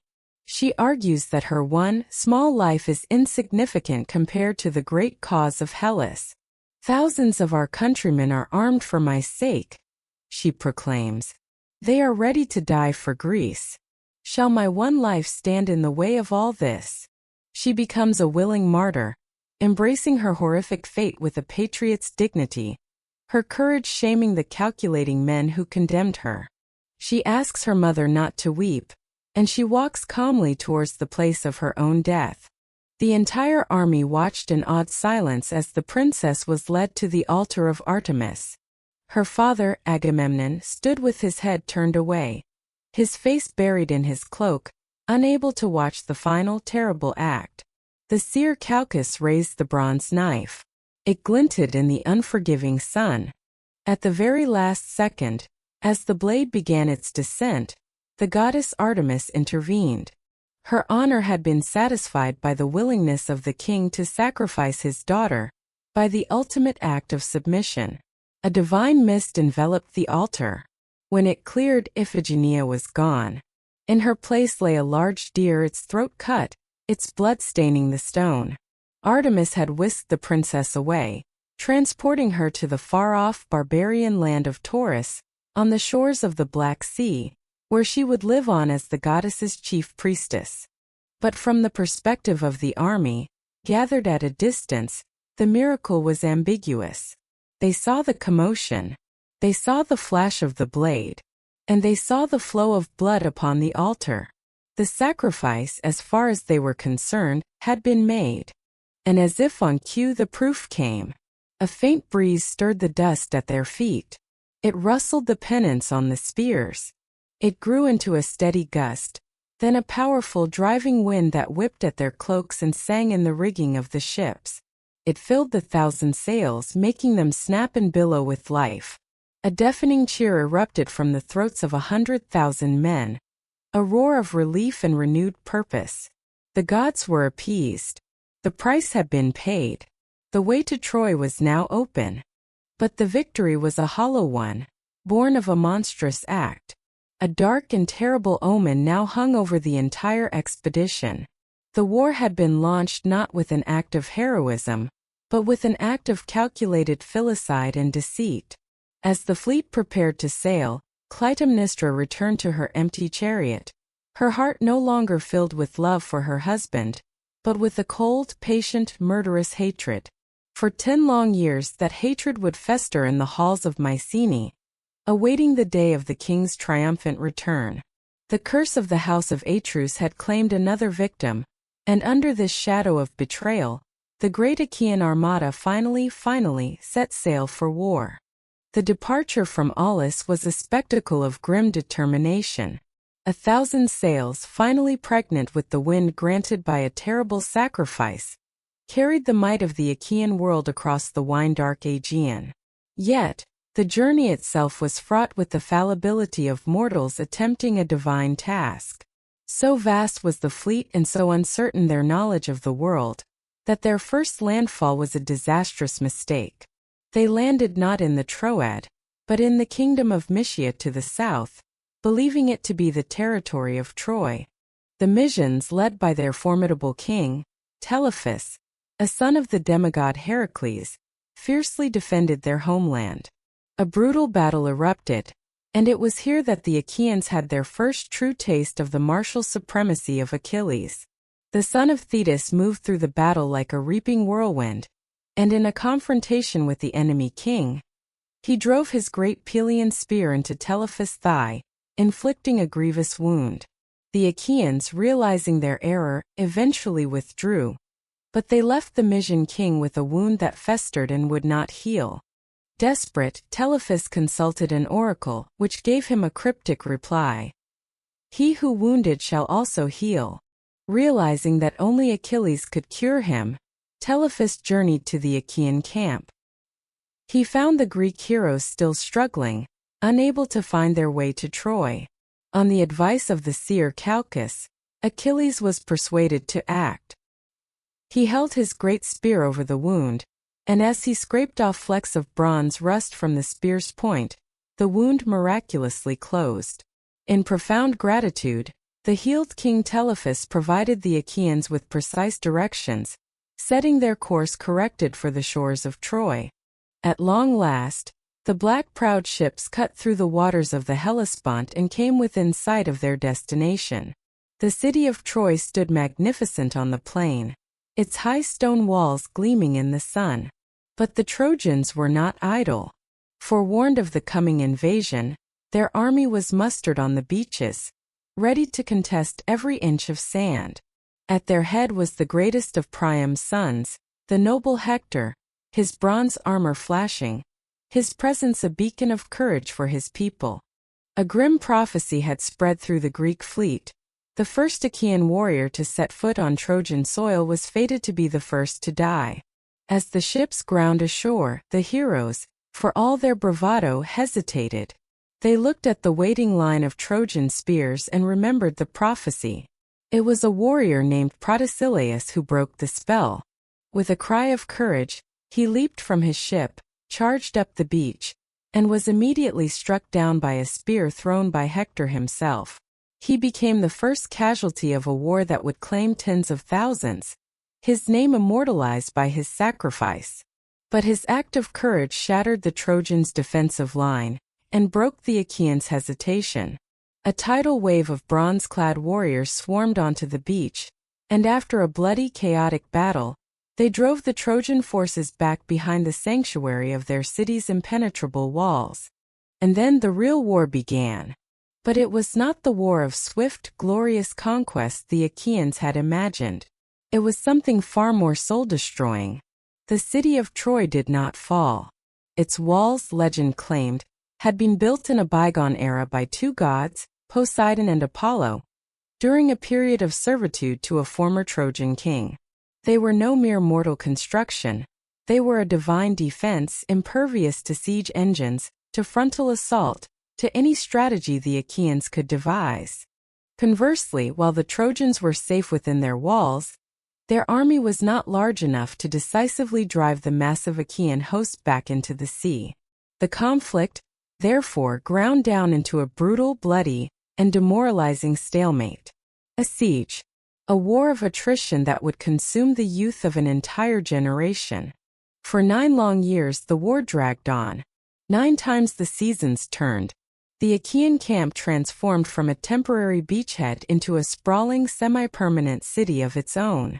Men who had arrived as eager youths grew into hardened, weary veterans. They died. They died of diseases that festered in the crowded, unsanitary camp. They died in sudden, vicious skirmishes that erupted over watering holes or foraging rights. They died in formalized single combats, as champions from each side sought to win glory on the patch of contested ground between the city and the sea. And they died in the larger, set-piece battles that periodically erupted when the Trojans sallied forth, only to be driven back again in a sanguinary tide of attack and retreat. The Achaeans, unable to take the city itself, directed their martial energy elsewhere. They became sea raiders, using their fleet to wage a campaign of economic strangulation against Troy. They pillaged the surrounding lands, sacking towns and cities allied with the Trojan cause. These raids served a dual purpose. They cut off Troy's access to supplies, allies, and reinforcements, slowly isolating the great city, and they brought a steady river of plunder back to the Achaean camp. This plunder gold and bronze tripods, fine armor, herds of cattle and sheep, and captive women was the lifeblood of the army's economy and its system of honor. The women, in particular, were distributed among the kings and champions as spoils of war, living, breathing trophies that served as tangible symbols of a warrior's prowess and prestige. During these 9 grinding years, the great heroes of the epic cemented their reputations. On the Trojan side, the central figure was Hector, whom Homer calls the tamer of horses. He was the devoted husband of Andromache, and a loving father to his infant son, Astyanax. Unlike many heroes fighting for personal glory, Hector fought for something greater: the survival of his family and his people. He was their rock, their protector, their greatest hope. He was ably supported by his brother Paris, the handsome archer whose theft of Helen had ignited the war. Paris was a capable warrior but often lacked Hector's iron sense of duty, sometimes preferring the comforts of the bedroom to the dangers of the battlefield. Alongside them fought the mighty Aeneas, the son of the goddess Aphrodite herself, a warrior of immense piety and valor. destined by the fates for a journey that would lead him far beyond the fall of his city. On the Achaean side, the roster of champions was a constellation of legends. Agamemnon, the High King, a brave warrior in his own right, but a man whose arrogance and insecurity often clouded his judgment. His brother Menelaus, fueled by the singular, burning desire to reclaim his wife and avenge his honor. The mighty Ajax the Great, a warrior second only to Achilles in strength and skill. A man so huge and powerful he was described as a walking fortress, his great shield a bulwark for the entire army. The cunning Odysseus of Ithaca, a man whose sharp intellect was the most versatile weapon in the Greek arsenal. And the fierce Diomedes of Argos, a young, courageous, and deeply pious warrior who would have his own day of spectacular, God-defying glory. And then there was Achilles. For 9 long years he was the engine of the Achaean war machine. He was the unstoppable scourge of the Trojans and their allies.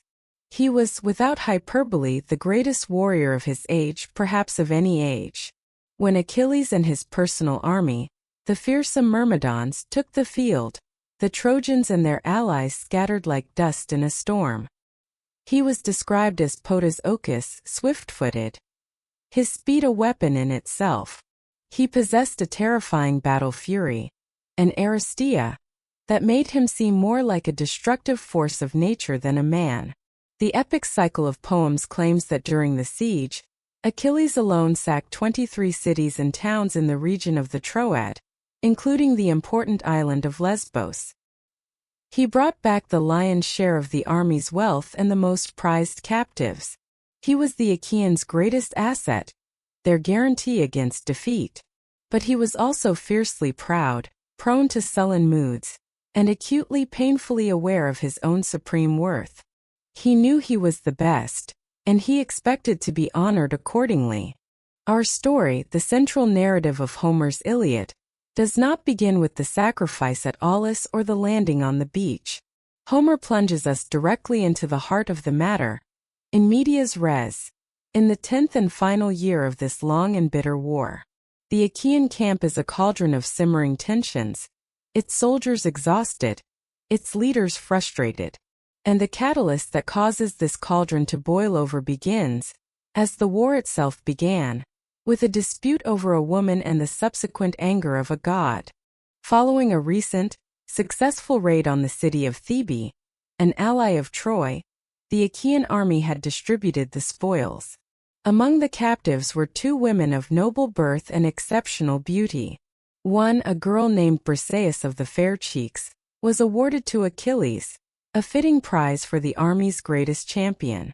The other, a girl named Chrysis, was given as a prize to the commander-in-chief, Agamemnon. This was a routine affair, the normal business of war. But this time it was different. For Chrysis was not just a captive.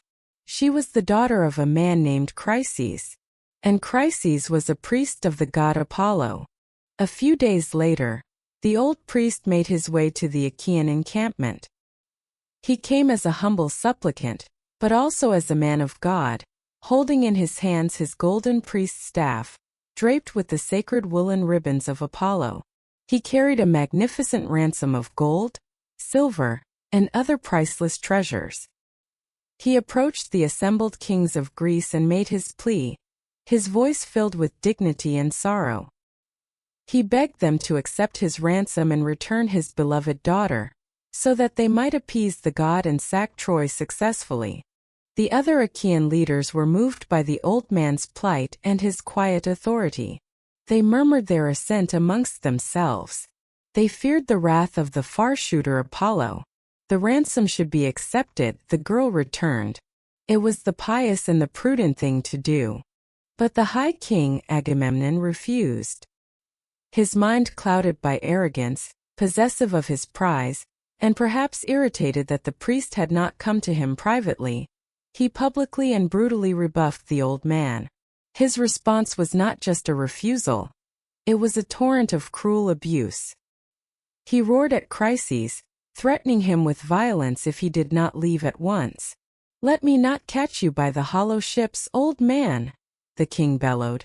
his voice filled with contempt. "Either dawdling now or coming back again later. You will not be protected by your staff and the gods' ribbons. I will not release her. She will grow old in my own house in Argos, far from her native land, working the loom and coming to my bed. Now go. Do not provoke me if you want to get home safely." Humiliated, his father's heart broken, Chryses turned and fled in terror. He walked alone along the shore of the loud roaring sea, the sound of the waves a counterpoint to his silent tears. And as he walked, he raised his hands to the vast, empty sky and prayed to the God he had served so faithfully. He prayed to Apollo of the silver bow for justice. "Hear me, Lord of the silver bow, you who protect Chryse and holy Scylla. You who ruled Tenedos with your might," he cried out. "If I have ever roofed a temple to your liking, if I have ever burned the fat thighs of bulls and goats in your honor, grant me this one wish. Let your arrows make the Danaans pay for my tears." Apollo, from his seat on Olympus, heard the prayer of his devoted priest, and his response was swift and terrible. His face contorted with the divine fury. He descended from the mountain peaks, his presence like the sudden fall of night. He moved with a silent, terrifying speed, the great silver bow on his back and the covered quiver full of arrows that rattled with a sound of pure death as he moved. He knelt, hidden from sight, near the beached Achaean ships, and he drew his bow. He began to loose his arrows into the sprawling Greek camp.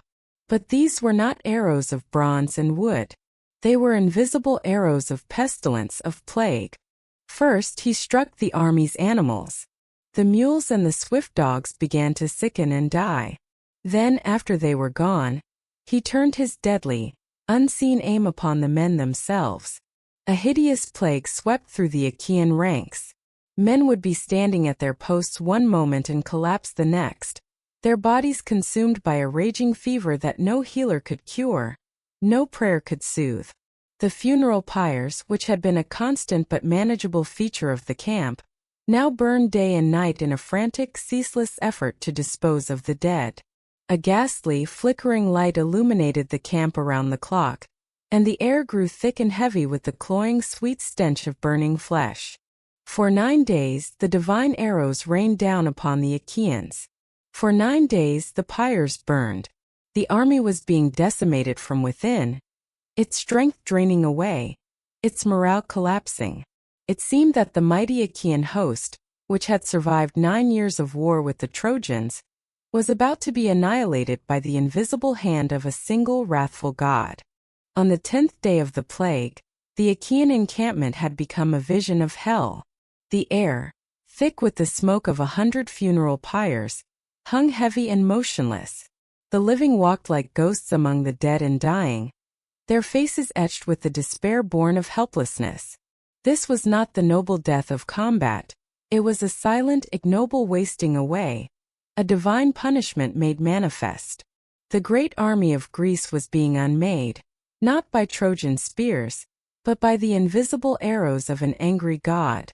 And the high king Agamemnon did nothing. He remained in his tent, paralyzed by the crisis, unwilling or unable to act. It was into this vacuum of leadership that another figure stepped forward. Achilles. On that 10th day, he could bear the passive suffering no longer. He was a man of action, a creature of glorious forward momentum, and this stagnation was a torment to his very soul. It was he, not the commander-in-chief, who took the initiative. He sent heralds through the camp, calling a general assembly of the army. This act in itself was a profound and public challenge to Agamemnon's authority, a statement that if the king would not lead, another would. When the weary, frightened soldiers had gathered, their faces gaunt in the smoky light, Achilles rose to speak. His voice cut through the despair like a clean bronze blade. He did not claim to know the cause of their suffering, but he knew how to find it. "Son of Atreus," he began, formally addressing the king but leaving no doubt as to who was in command of the moment, "I believe our journey home is doomed. War and plague together will destroy us. We must consult a seer, a priest, or even an interpreter of dreams, for dreams too come from Zeus to tell us why Phoebus Apollo is so enraged. At his urging, the seer Calchas came forward, the same man whose prophecy at Aulis had cost Agamemnon his daughter. He moved with a leaden reluctance, his body trembling, for he already knew the truth, and he knew it was dangerous. Achilles, beloved of Zeus, the prophet began, his voice shaky. You command me to explain the wrath of the archer king Apollo. I will tell you.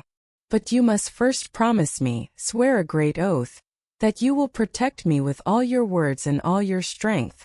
For I know that my prophecy will anger a powerful man who holds sway over all the Argives. And a king, when he is angry with a lesser man, is a dangerous thing. Even if he swallows his rage for a day, he will nurse his grudge until he can have his revenge. The battle lines were being drawn before a single word of prophecy was spoken. Calchas' fear was a public indictment of Agamemnon's tyrannical temper. Achilles did not hesitate. He rose to his full, magnificent height, a demigod among men. Have courage, Calchas, he declared, his voice ringing with absolute confidence. Speak whatever prophecy you know.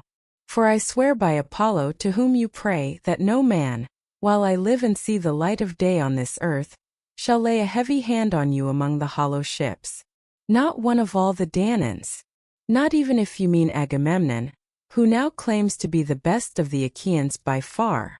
The insult was breathtaking in its audacity. Achilles had not only guaranteed the seer's safety, but he had explicitly named the king as the potential threat and ended with a sarcastic jab at Agamemnon's own claims to greatness. He had thrown down the gauntlet. Emboldened by the protection of the army's undisputed greatest warrior, Calchas finally spoke. The god finds no fault with our vows or our sacrifices, he announced, his voice gaining strength. His rage is for his priest, for Agamemnon dishonored him. He would not accept the ransom, would not release the man's daughter. That is why the far shooter has sent us this devastation, and he will not stop. The plague will not be lifted from the Danaans until we return the bright-eyed girl to her beloved father-in-law, unransomed until we sail a sacred hecatomb, an offering of 100 bulls, to be sacrificed in his city. The truth was revealed. The cause of all this death and suffering was the arrogance and greed of one man, their king. A silent, accusatory gaze from 10,000 soldiers fell upon Agamemnon. The king of Mycenae leaped to his feet. His face was a dark storm cloud of fury. His eyes, the text says, were like blazing fire. His pride, a fragile and colossal thing, had been grievously wounded before his entire army. And he lashed out, not at the god whose wrath he had provoked, but at the messenger who had delivered the bad news. Seer of evil, he roared, his voice shaking with passion. Never have you spoken a word that I like. Your heart delights in prophesying disaster. You have never brought a good word to fulfillment. And now you stand here and claim that the god is punishing us because I refused to accept the ransom for the girl Chryses. I prefer to have her in my own home. I find her finer than my own wife Clytemnestra, her equal in beauty, in form, in mind, and in skill. It was a shocking, deeply insulting admission, a public denigration of his own queen. But then, seeing the mood of the army, he grudgingly conceded the point. Even so, he continued, I will give her back if that is what is best. I want my people to be safe, not to perish. But his wounded ego could not let the matter rest there. A sacrifice of pride demanded immediate compensation. But you must all prepare another prize for me at once. It is not fitting that I, alone among the Argives, should be left without a prize of honor. For as you can all see, my prize is being taken away from me. It is here that the quarrel ignites, for Agamemnon has raised the central pillar of the heroic world, the concept of time. Time is a word that translates imperfectly as honor, but it means so much more. It is a hero's prestige, his public reputation, his value in the eyes of his peers. And in the brutal materialistic world of the Bronze Age warrior, time was not an abstract concept. It was measured in tangible things: the number of tripods in your hut, the quality of the armor you wore, and most potently, in the spoils of war you were awarded. The captive women were the ultimate symbols of time. To be stripped of one's prize was to be publicly diminished, to have one's honor reduced. Agamemnon was saying that his status as king demanded a prize, and he would not tolerate the dishonor of being empty-handed. Achilles, ever practical, ever blunt, saw this not as a matter of honor, but of simple greed. He stepped forward again. "Most glorious son of Atreus," he began, the honorific title dripping with sarcasm, "most grasping of all men, how can the great-hearted Achaeans give you a prize now? There is no great store of treasure for us to draw from. Everything we looted from the cities we sacked has already been distributed. We cannot ask the men to give back what has already been given. It is not right." He then offered what he saw as a perfectly reasonable solution. "You, for your part, give the girl back to the god, and we Achaeans will repay you 3 and 4 times over, if Zeus ever grants that we sack the well-walled city of Troy." To a modern ear this sounds fair. But to Agamemnon's, inflamed with pride and paranoia, it sounded like a trick. He saw Achilles, his great rival, attempting to maneuver him into a position of dishonor, to leave him prizeless while Achilles and all the other heroes kept theirs. His rage, which had been directed at the prophet, now swung around and fixed upon the son of Thetis. "Do not try to be clever with me, godlike Achilles, for all your brilliance," Agamemnon sneered. "You will not outwit me, and you will not persuade me. What are you suggesting? That you should keep your own prize while I am to sit here deprived of mine? No. If the great-hearted Achaeans will give me a new prize, one that is to my own liking, a worthy equivalent, then all is well. But if they do not, then I will come and take one myself. I will come to your hut, or to the hut of Ajax, or to the hut of Odysseus, and I will take a prize by force. And let the man whose prize I take be angry." His eyes locked with Achilles. The threat, though general, was aimed like a spear. For Achilles this was the final straw. He was the one who did the real work, who risked his short, fated life in the front lines of every battle, whose peerless valor brought in the vast majority of the loot. And Agamemnon, the king who sat in the rear, who risked far less, now threatened to use his royal authority to steal the very rewards of Achilles' labor. The injustice of it was a burning fire in his heart. "You shameless, profit-mongering dog!" Achilles roared, casting off all pretense of respect. "How can you expect any Achaean to obey your orders? I did not come here because I have any quarrel with the Trojan spearmen. They never rustled my cattle or my horses, or ravaged the crops in my deep-soiled Phthia. No, it was for you that we came here, you great shameless fool. To win back honor for Menelaus, and for you, you dog-face. And this is the thanks I get? You sit there and threaten to come to my hut and take the prize that I sweat and bled for, the prize the sons of Achaea gave to me." His fury was now absolute. "I will not stay here," he declared, his voice shaking with rage. "I will not remain here in dishonor, piling up wealth and riches for you. I am going home. I will take my ships and my myrmidons and return to Phthia. It is far better than this." This was the ultimate threat: withdrawal from the war. And Agamemnon, instead of trying to placate his indispensable warrior, called his bluff. His pride made it impossible for him to back down. "Go then," he shrieked, his voice rising to a fever pitch. "Desert, if that is what your heart desires. I will not beg you on my knees to stay. There are others here who will show me honor. Chief among them, Zeus the counselor himself. I hate you more than any other of the kings that Zeus fosters. You revel in nothing but strife and war and combat. Your great strength? It is just a gift from a god, not your own doing." Then came the final fatal blow.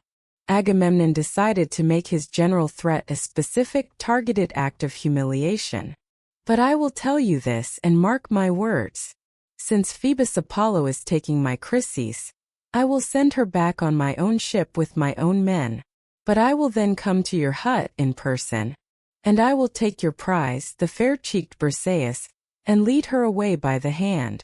I will do this so that you will know once and for all how much greater I am than you, and so that any other man will shrink from claiming to be my equal and speaking to me face to face as you have done. It was done. The ultimate insult had been delivered. This was no longer just about a prize. This was a public, deliberate, and surgical stripping of Achilles' time. It was a raw assertion of hierarchical power over martial merit. It was Agamemnon declaring that the king's authority trumped the hero's worth. In that moment, something inside Achilles snapped. The rage transcended reason. The text says a sharp pain shot through his chest, and his heart was torn between two impulses. Should he draw his massive sword from its sheath at his thigh, carve his way through the assembly, and cut down the son of Atreus where he stood? Or should he restrain his physical impulse and swallow the poison of his rage? As his hand gripped the hilt of his sword and he began to draw the great blade from its scabbard, a divine force intervened. The goddess Athena descended from the heavens, moving with the speed of thought. She appeared behind Achilles, unseen by all others in the assembly. She reached out and seized him by his magnificent golden hair. Achilles, startled, spun around and instantly recognized the daughter of Zeus, her gray eyes burning with a terrifying intensity. "Why have you come, child of Aegis-bearing Zeus?" he gasped, his rage momentarily checked by awe. "Have you come to witness the arrogance of Agamemnon, son of Atreus? I tell you what I believe will happen. He will soon pay for this insolence with his own life. I came from heaven to check your fury." Athena's voice was firm but calm. "If only you will listen. The white-armed goddess Hera sent me, for she loves and cares for both of you alike. Come now. Cease this strife. Do not draw your sword. Fight him with words if you must.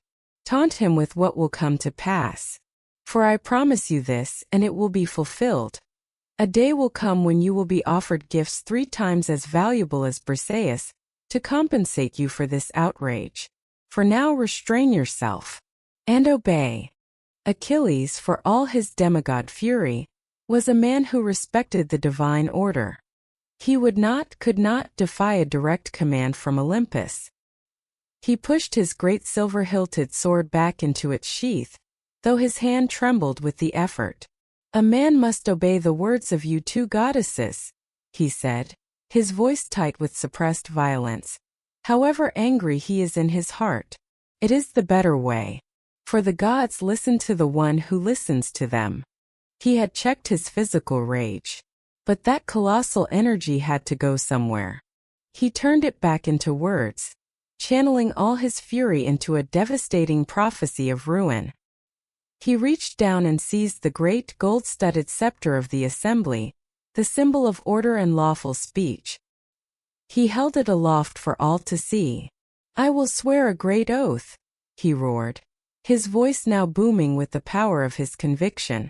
"I swear by this scepter, which will never again grow leaves or sprout branches, since it was cut from its trunk in the mountains, and the bronze has stripped it of its leaves and bark. I swear that a day is coming when the need for Achilles will come upon the sons of Achaea, one and all. And on that day you—" He pointed the scepter directly at Agamemnon, his eyes blazing. "For all your grief will be helpless to save them as they are slaughtered in their hundreds by the man-killing Hector. And then you will tear your own heart out with remorse, because you showed no honor to the best of the Achaeans." With that final terrible curse, Achilles hurled the scepter to the ground. He sat down, his face a mask of immovable, stony rage. The quarrel was complete. The assembly dissolved in chaos and fear. The greatest warrior of the age had withdrawn from the war, and had cursed his own side to suffer a bloody and catastrophic defeat. The genesis of rage was complete. Its consequences were about to begin. The assembly disintegrated. The Achaean soldiers shuffled back to their ships and huts in stunned silence, the air thick with the poison of the quarrel they had just witnessed. The public shattering of the bond between the army's commander and its greatest champion had left a wound far deeper than any Trojan spear. Hope, which had flickered briefly with the promise of an end to the plague, had been utterly extinguished, replaced by a cold dread. Agamemnon, his face a mask of grim determination, wasted no time in acting upon his threat. His first duty was to appease the god. He chose a swift ship, appointed the clever Odysseus as its captain, and placed upon it the sacred hecatomb offering of 100 bulls.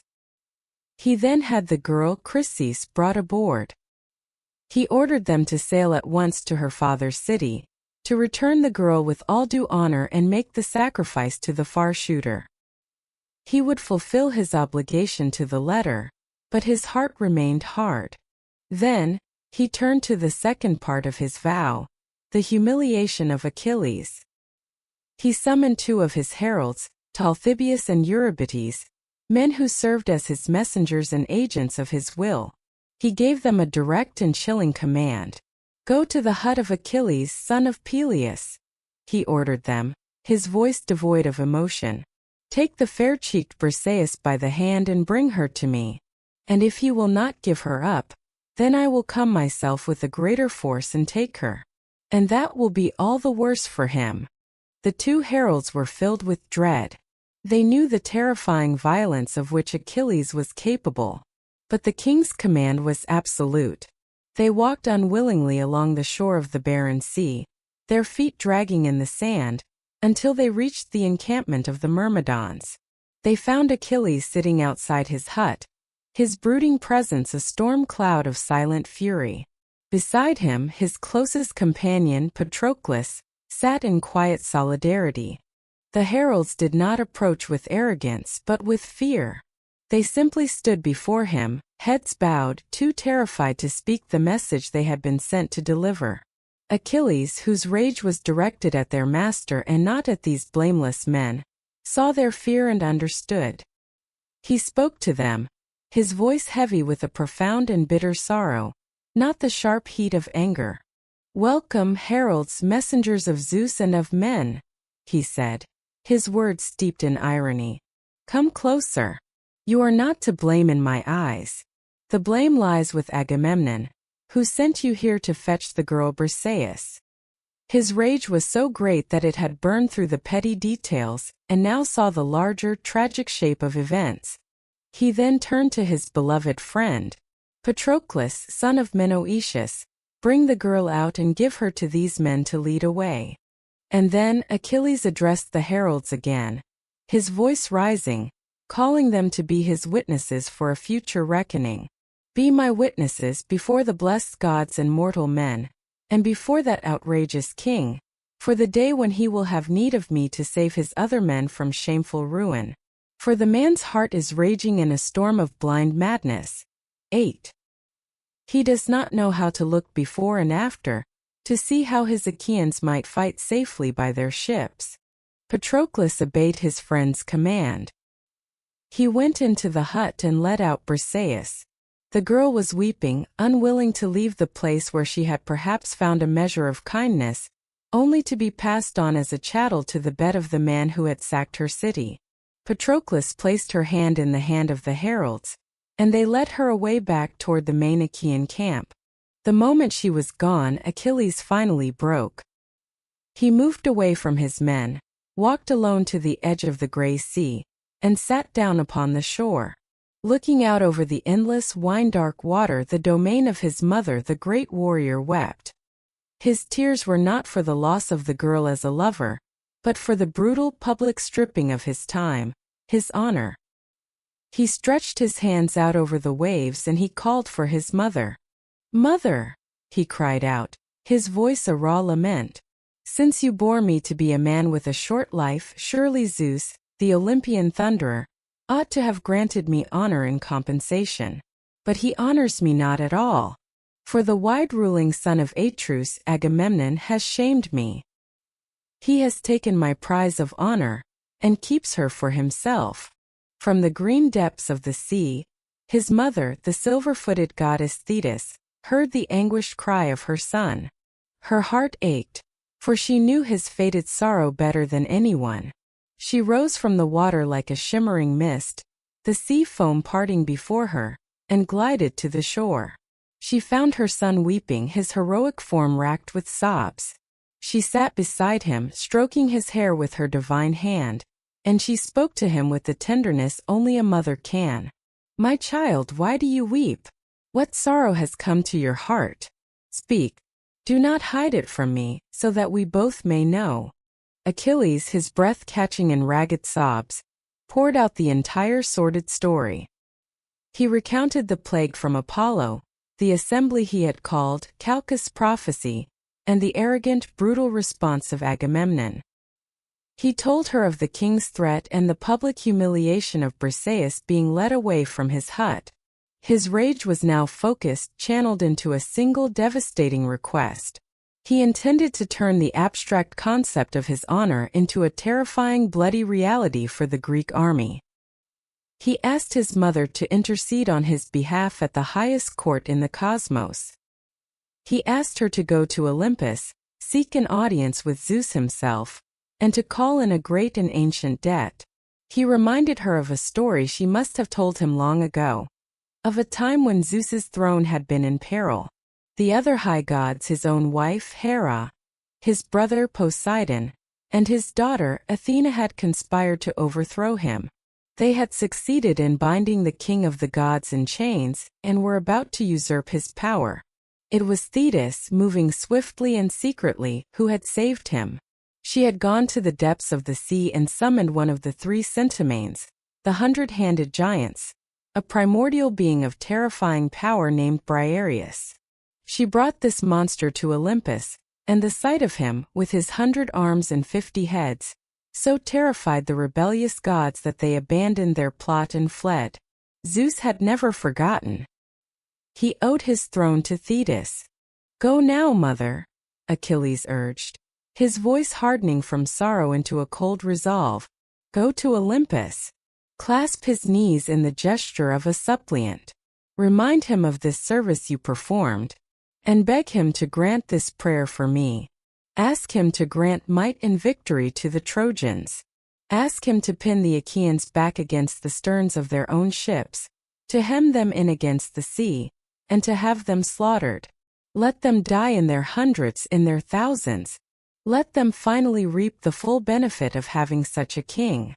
And let him, Agamemnon, the wide-ruling son of Atreus, finally understand his blind folly, the terrible mistake he made when he showed no honor to the best of the Achaeans."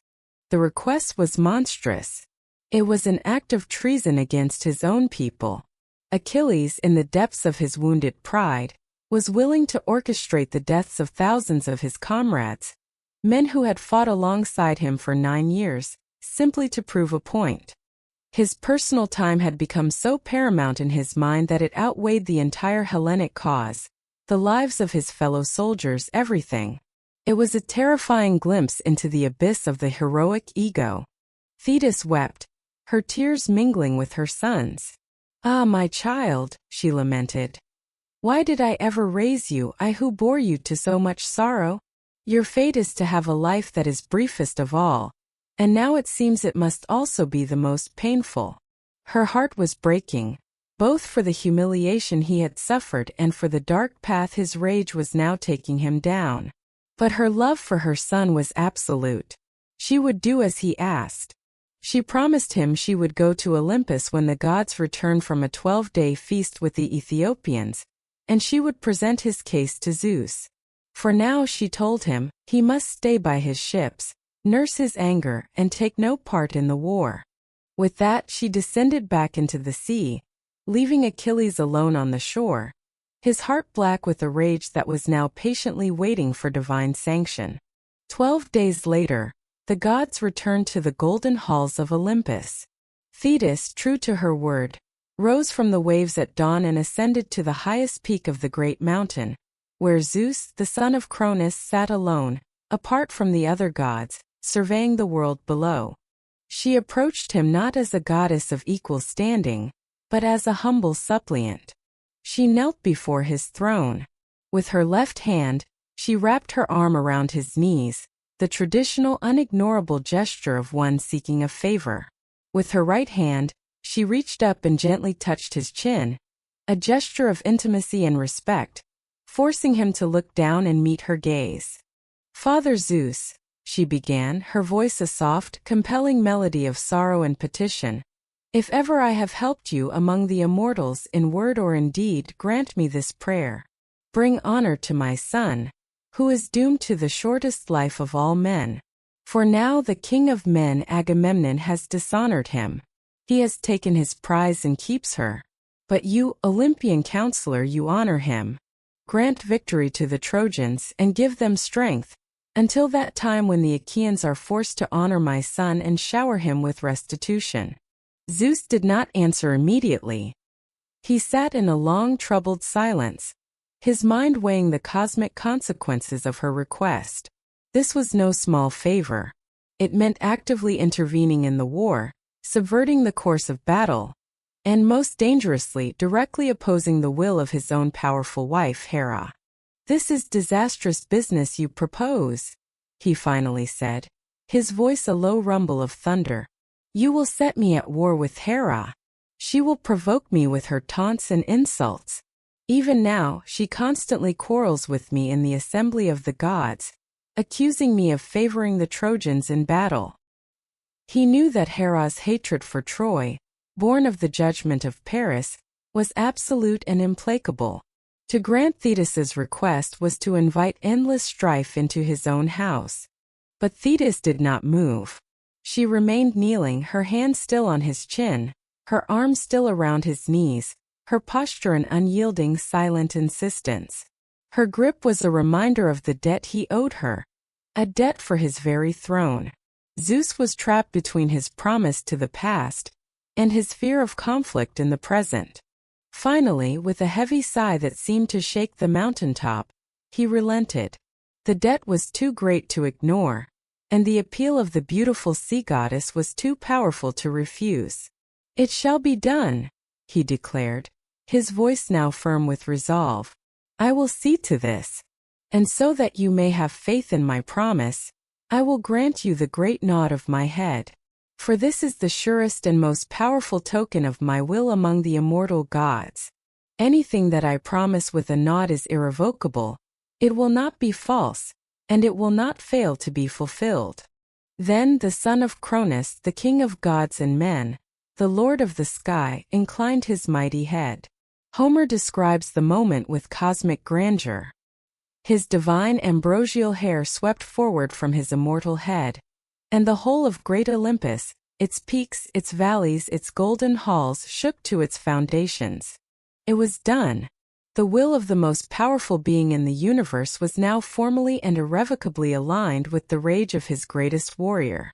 The fate of the Achaean army was sealed. The gods and a demigod were now conspiring to bring about the slaughter of thousands. Thetis, her mission accomplished, released the king's Nean dove from the splendor of Olympus back into the brine of the sea. But she had been seen. Hera, her eyes missing nothing, had witnessed the secret conference.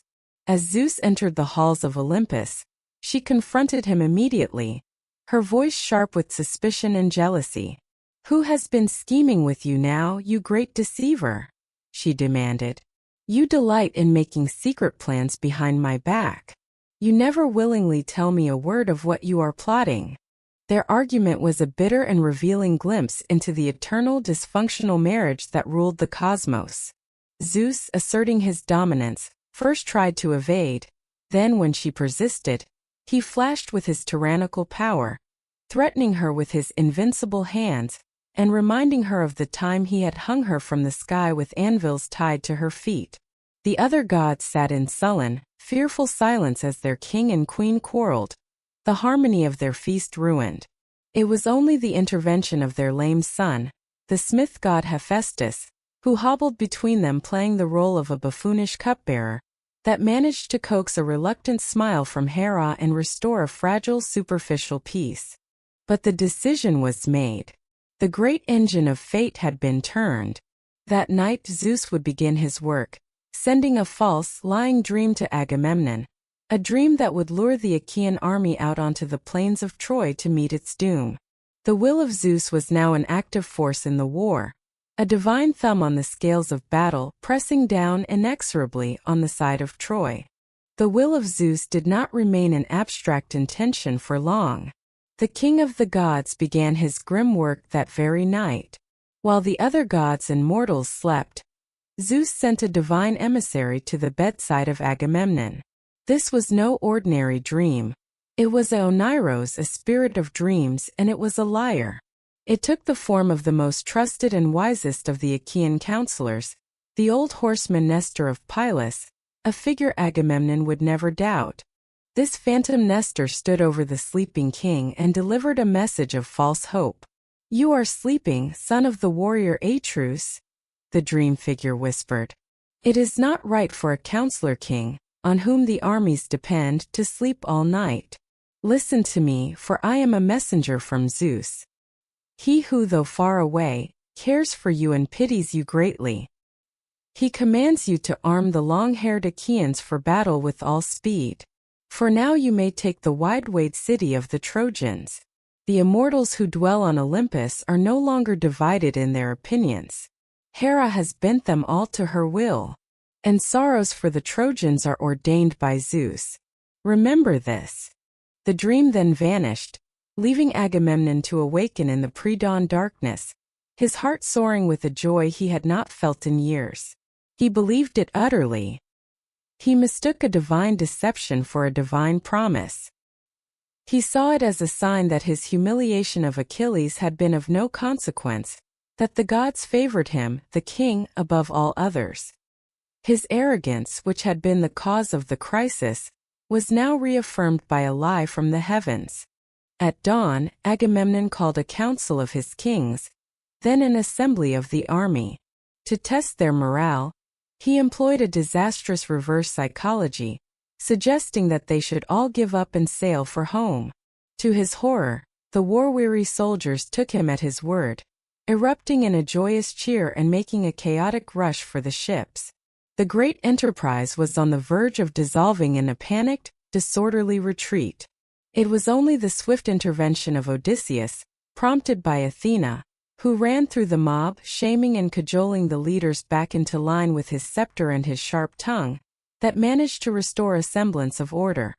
Convinced by the false dream that this would be the day of final victory, Agamemnon marshaled the Achaean forces for a full-scale assault.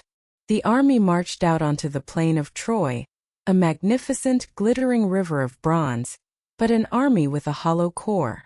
For on the beach by his black ships Achilles sat, nursing his rage. He and his 5,000 ferocious Myrmidons, the shock troops of the Greek army, remained in their camp. The Achaeans were marching into battle without their greatest weapon. The Trojan army, seeing the Greeks advance, marched out to meet them, led by the brilliant Hector. The two vast hosts confronted each other on the plain, the air vibrating with the tension before the storm of battle. But before the general's slaughter could begin, an unexpected event occurred. The man who was the cause of the entire war, Paris, also known as Alexandros, leaped out from the Trojan ranks. He was magnificently attired, wearing a leopard skin over his shoulders, carrying a bow and a sword, and brandishing two bronze-tipped spears. He challenged any of the Achaean champions to face him in single combat.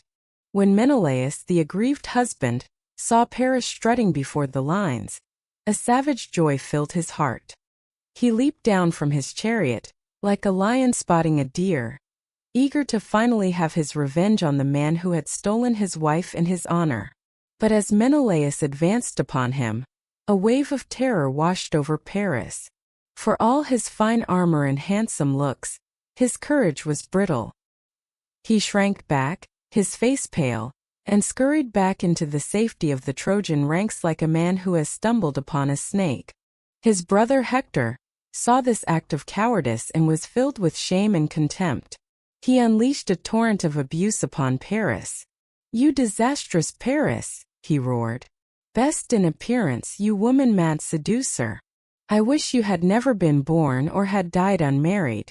The long-haired Achaeans must be laughing, thinking you are a champion because you have a handsome form, but there is no strength in your heart, nor any courage. He shamed him with the image of his crime, of sailing across the sea to steal a warrior's wife, bringing ruin upon his city and his family. Spurred by his brother's harsh words, Paris's pride was rekindled, and he agreed to fight. A truce was called. A deal was struck between the two armies.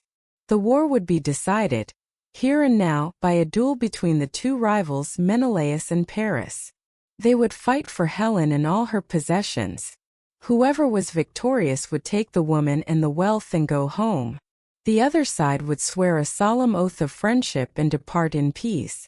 The 10 long years of bloodshed could finally end. With sacred oaths sworn over the blood of sacrificed lambs, the stage was set. The two warriors armed themselves and stepped into the space between the armies. The duel began.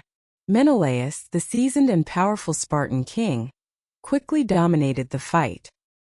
He hurled his spear with such force that it pierced Paris's shield, but Paris twisted aside just in time to avoid death. Menelaus then drew his silver-studded sword and brought it crashing down on Paris's helmet, but the blade shattered into pieces against the heavy bronze. Undeterred, Menelaus threw himself upon Paris, seized him by the thick horsehair crest of his helmet, and began dragging the Trojan prince back towards the Achaean lines. The duel was over. Paris was defeated. He was being choked by the chinstrap of his own helmet, and in moments he would be killed or captured. A great cheer rose from the Greek ranks. The war was won. But the gods who desired Troy's destruction would not allow such a peaceful resolution. Aphrodite, the divine patron of Paris, swooped down onto the battlefield. She was invisible to all but her favorite. With a touch of her divine hand, she caused the tough leather chinstrap of Paris's helmet to snap. Menelaus was left stumbling, holding an empty helmet in his hand. As he turned, roaring in frustration, to attack Paris with another spear, the goddess acted again. She enveloped Paris in a thick, magical mist, making him invisible, and spirited him away from the battlefield. She deposited him, not in the infirmary, but directly into his own perfumed, private bedroom within the walls of Troy. She then went to the battlements, found Helen, and using a mixture of threats and divine compulsion, forced her to go and comfort her defeated lover. The Achaeans had been cheated of their rightful victory. Menelaus raged across the battlefield, searching for his foe, but Paris had vanished as if into thin air.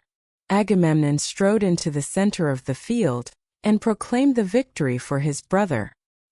"Hear me, Trojans," he shouted.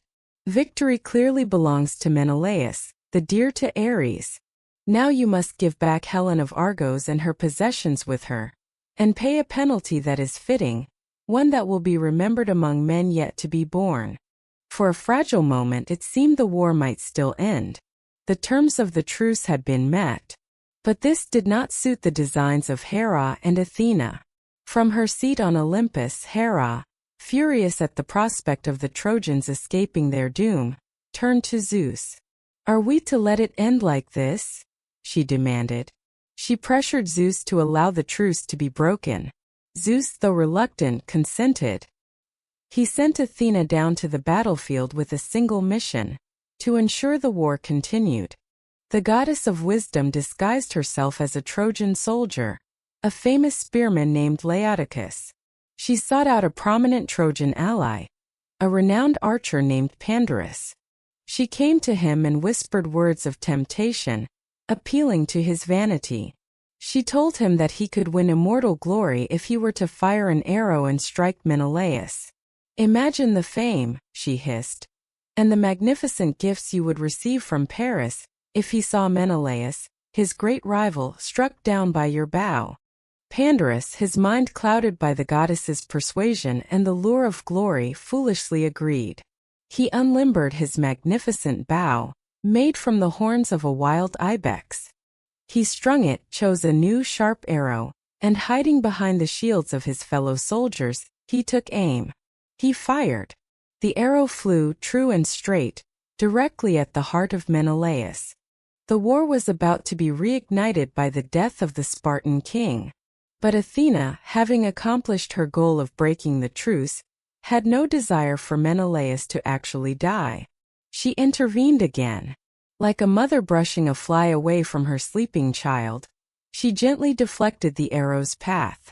Instead of piercing his heart, the arrow struck Menelaus in the hip, where his belt buckles overlapped, gouging a wound that bled profusely but was not fatal. The truce was irrevocably shattered. Blood had been shed in violation of a sacred oath. An act of divine treachery had ensured the war would go on. The battle now erupted once more, with a renewed fury and bitterness on both sides.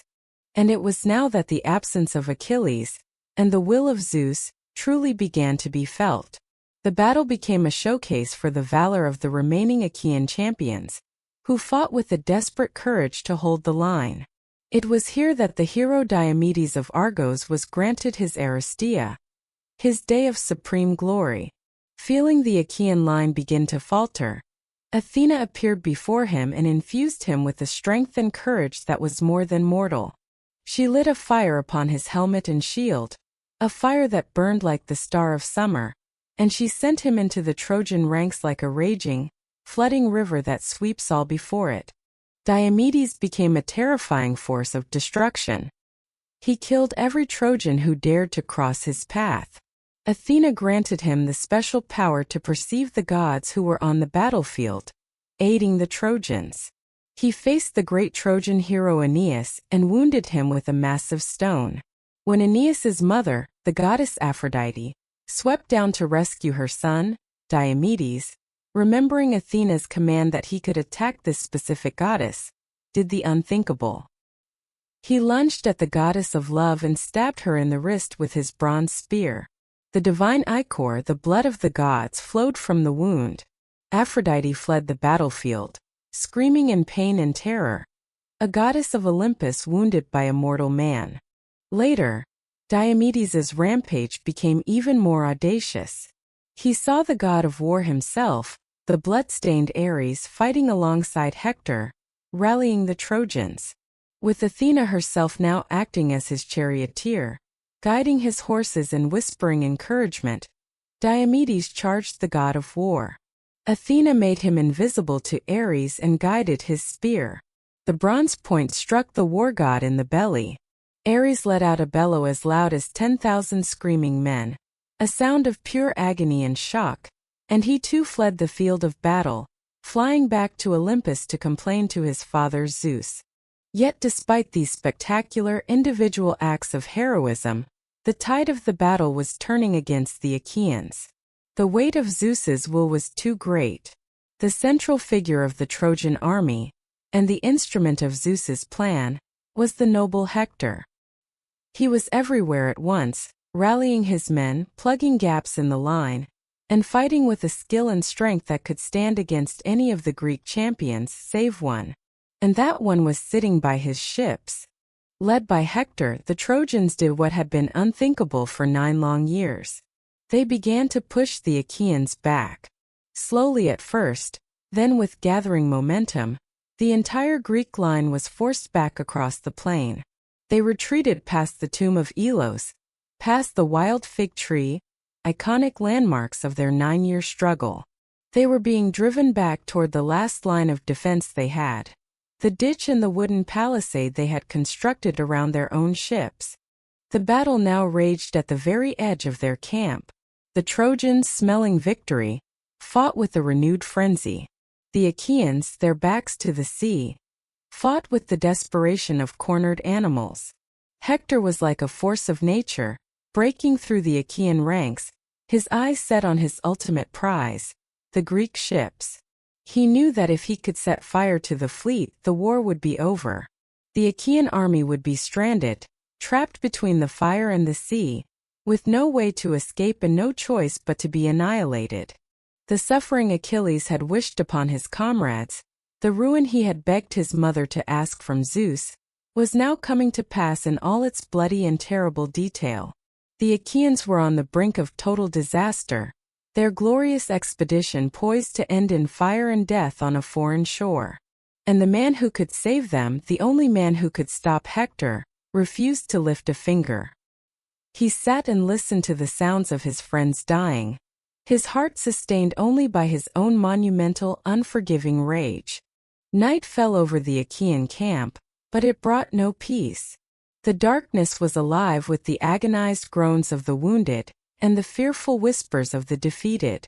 The watchfires of the Trojan army, burning brightly on the plain just beyond the Greek defensive wall, were a terrifying testament to how close the enemy was.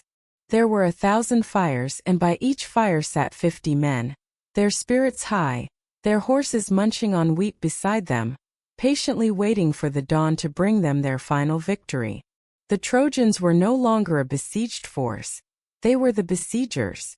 In the tent of the High King, the Achaean leaders gathered, their faces grim with the reality of their catastrophic defeat.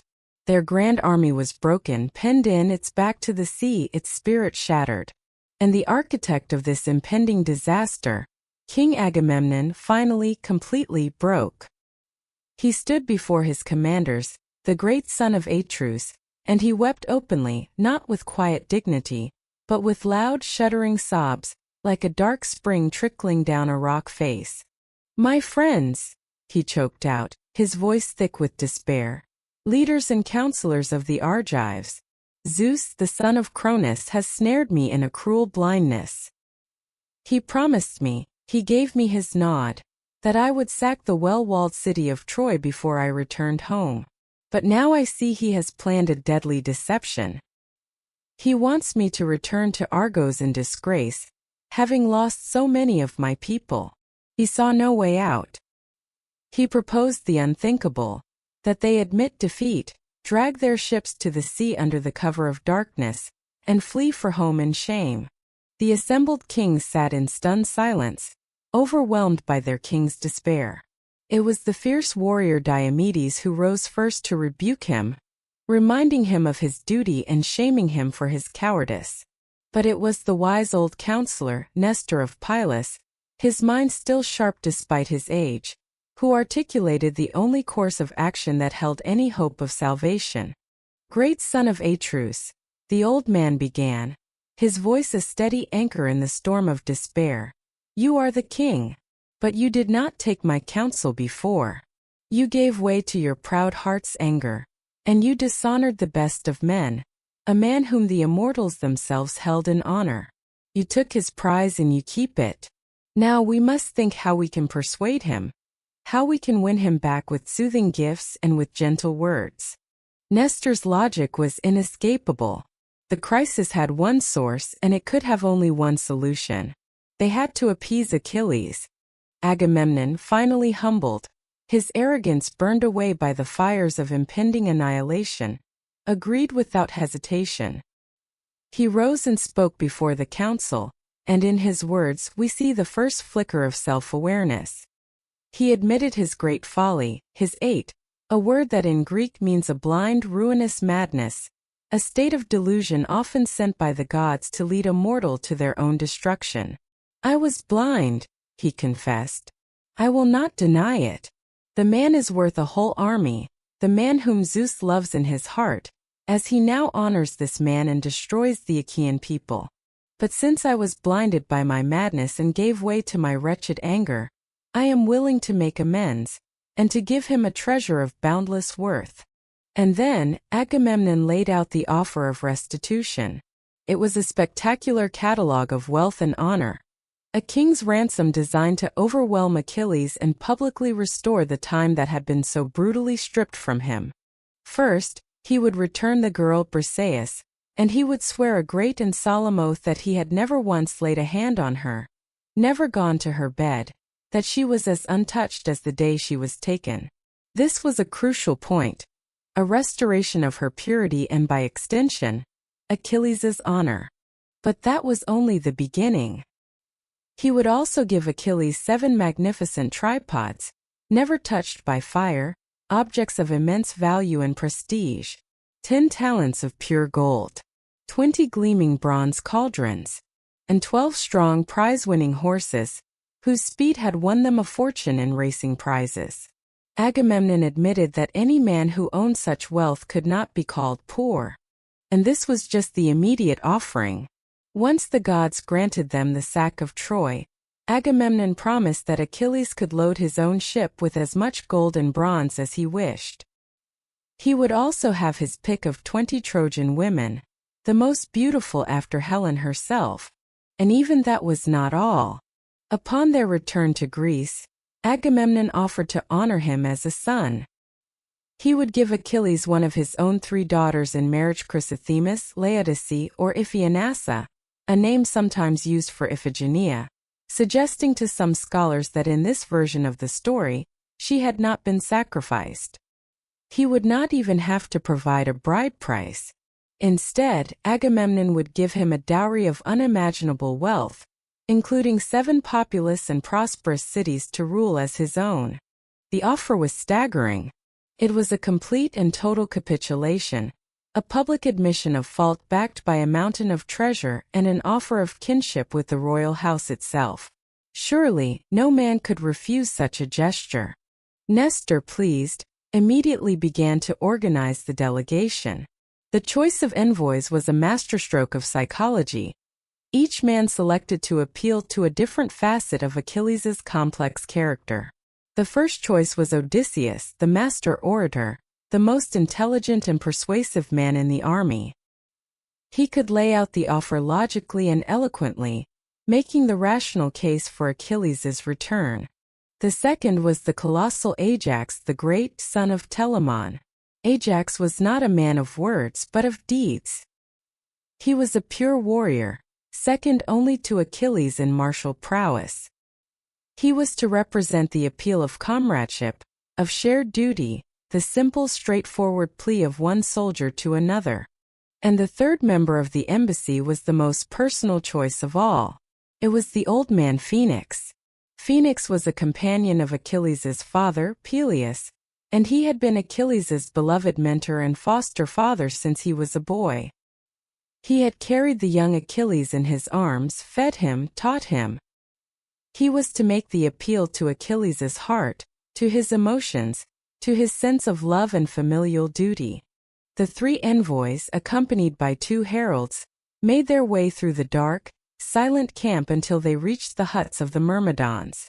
They found Achilles not sharpening his sword or nursing his anger in sullen silence. He was sitting outside his hut, finding solace from the chaos of war in the creation of art. He was playing a magnificent silver-bridged lyre, an instrument he had taken from the spoils of a city he had sacked, and he was singing. The song he sang was of the Cleandron, the glorious deeds of heroes of old. It was a poignant, deeply ironic image. The greatest hero of the age, withdrawn from the fight, singing of the very glory he was now rejecting. Beside him, his dearest friend and companion in all the world, Patroclus, sat in silence, waiting for his friend to finish his song. Achilles, seeing the embassy approach, rose to greet them with all the grace and honor demanded of a host. His quarrel was with Agamemnon, not with these men, 2 of whom were his friends.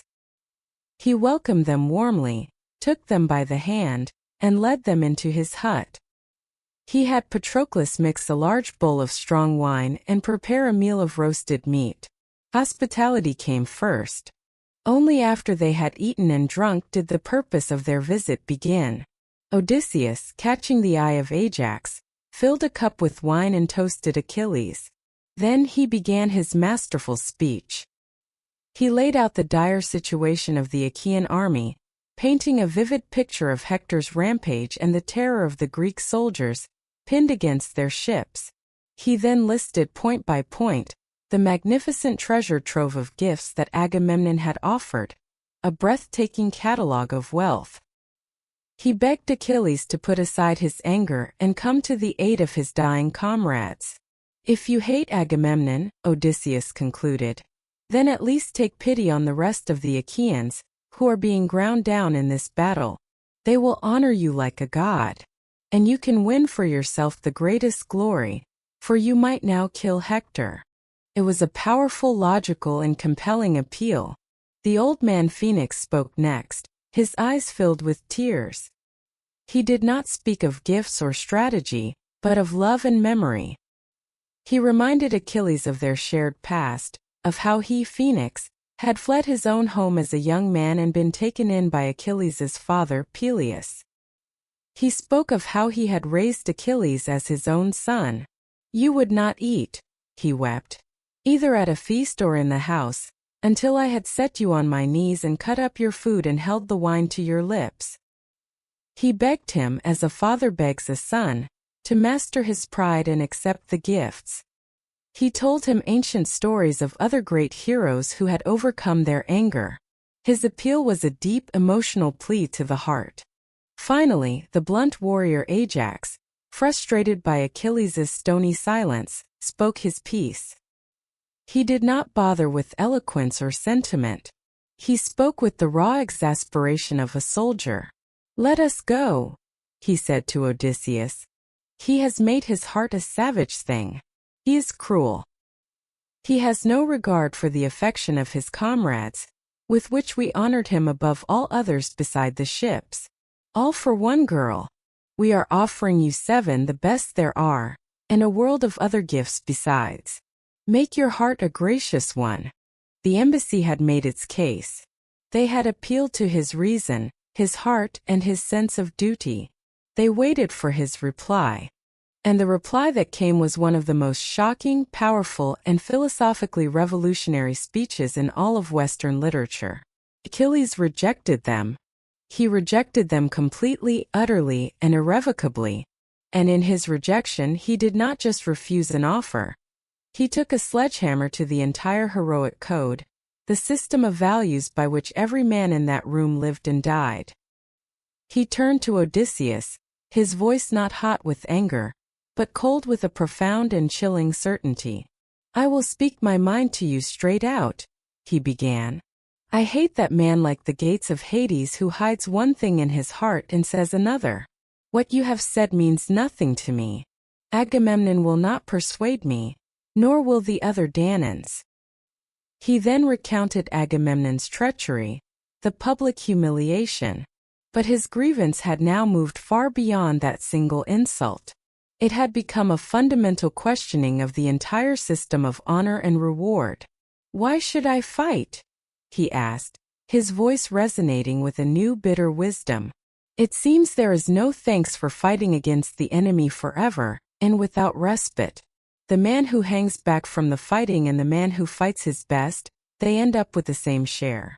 The coward and the brave man are held in equal honor. Death comes alike to the man who has done nothing and the one who has done much. What profit has it been for me, that I have suffered so many griefs in my heart, forever staking my life in battle?" He compares himself to a mother bird, who brings food to her nestlings but goes hungry herself. He fights and bleeds while Agamemnon, safe in the rear, reaps the rewards. And then he delivers the core of his new philosophy, a stunning revelation that upends the entire heroic world. He speaks of his fate. "For my mother, the goddess Thetis of the silver feet, has told me," he says, his voice now quiet and intense, "that I am carried on the wings of 2 fates to the day of my death. If I stay here and fight around the city of the Trojans, then my return home is lost, but my Gloromicleus will be unwilting. But if I go back home to my dear native land, then my noble glory is lost, but my life will be long, and the outcome of death will not be soon upon me. This is the heroic choice, a short, glorious life or a long, inglorious one. And Achilles, the greatest hero of them all, having had his honor violated and the system proven to be a sham, now makes the unthinkable choice. And I would counsel the rest of you to sail for home as well," he declares. "For you will not find an end to steep Troy. The far-seeing Zeus holds his hand over it. He looks directly at the envoys, his decision absolute. I value my life," he states, "more than all the treasures that the well-established city of Ilion was said to possess in the old days of peace. For cattle and fat sheep can be rustled. Tripods and the golden manes of horses can be won. But a man's psyche, his life, his breath, his soul, once it has passed the barrier of his teeth, cannot be won back again, nor captured. He has looked into the abyss of the heroic code, a code that says a man's life is cheap but glory is eternal, and he has found it to be a bad bargain. If honor, the supposed reward for risking one's life, can be arbitrarily taken away by a capricious king, then the entire contract is void. Glory is not worth the price of his life. He dismisses the gifts with contempt. Tell him my answer, he commands. I will not think of marriage with the daughter of Agamemnon, not if she rivaled the golden Aphrodite for beauty, or the gray-eyed Athena for her skill. I will not have her. He will find a wife back home in Phthia. He will live out his days as a king in peace. He chooses life. The embassy was a catastrophic failure. Odysseus, Ajax, and Phoenix were left speechless, stunned by the depth and finality of his refusal. They returned to Agamemnon's tent and delivered the news. A wave of despair washed over the Achaean kings. Their last best hope had been extinguished. Achilles would not fight. His rage had metastasized from a simple grievance into a profound philosophical rejection of their entire world.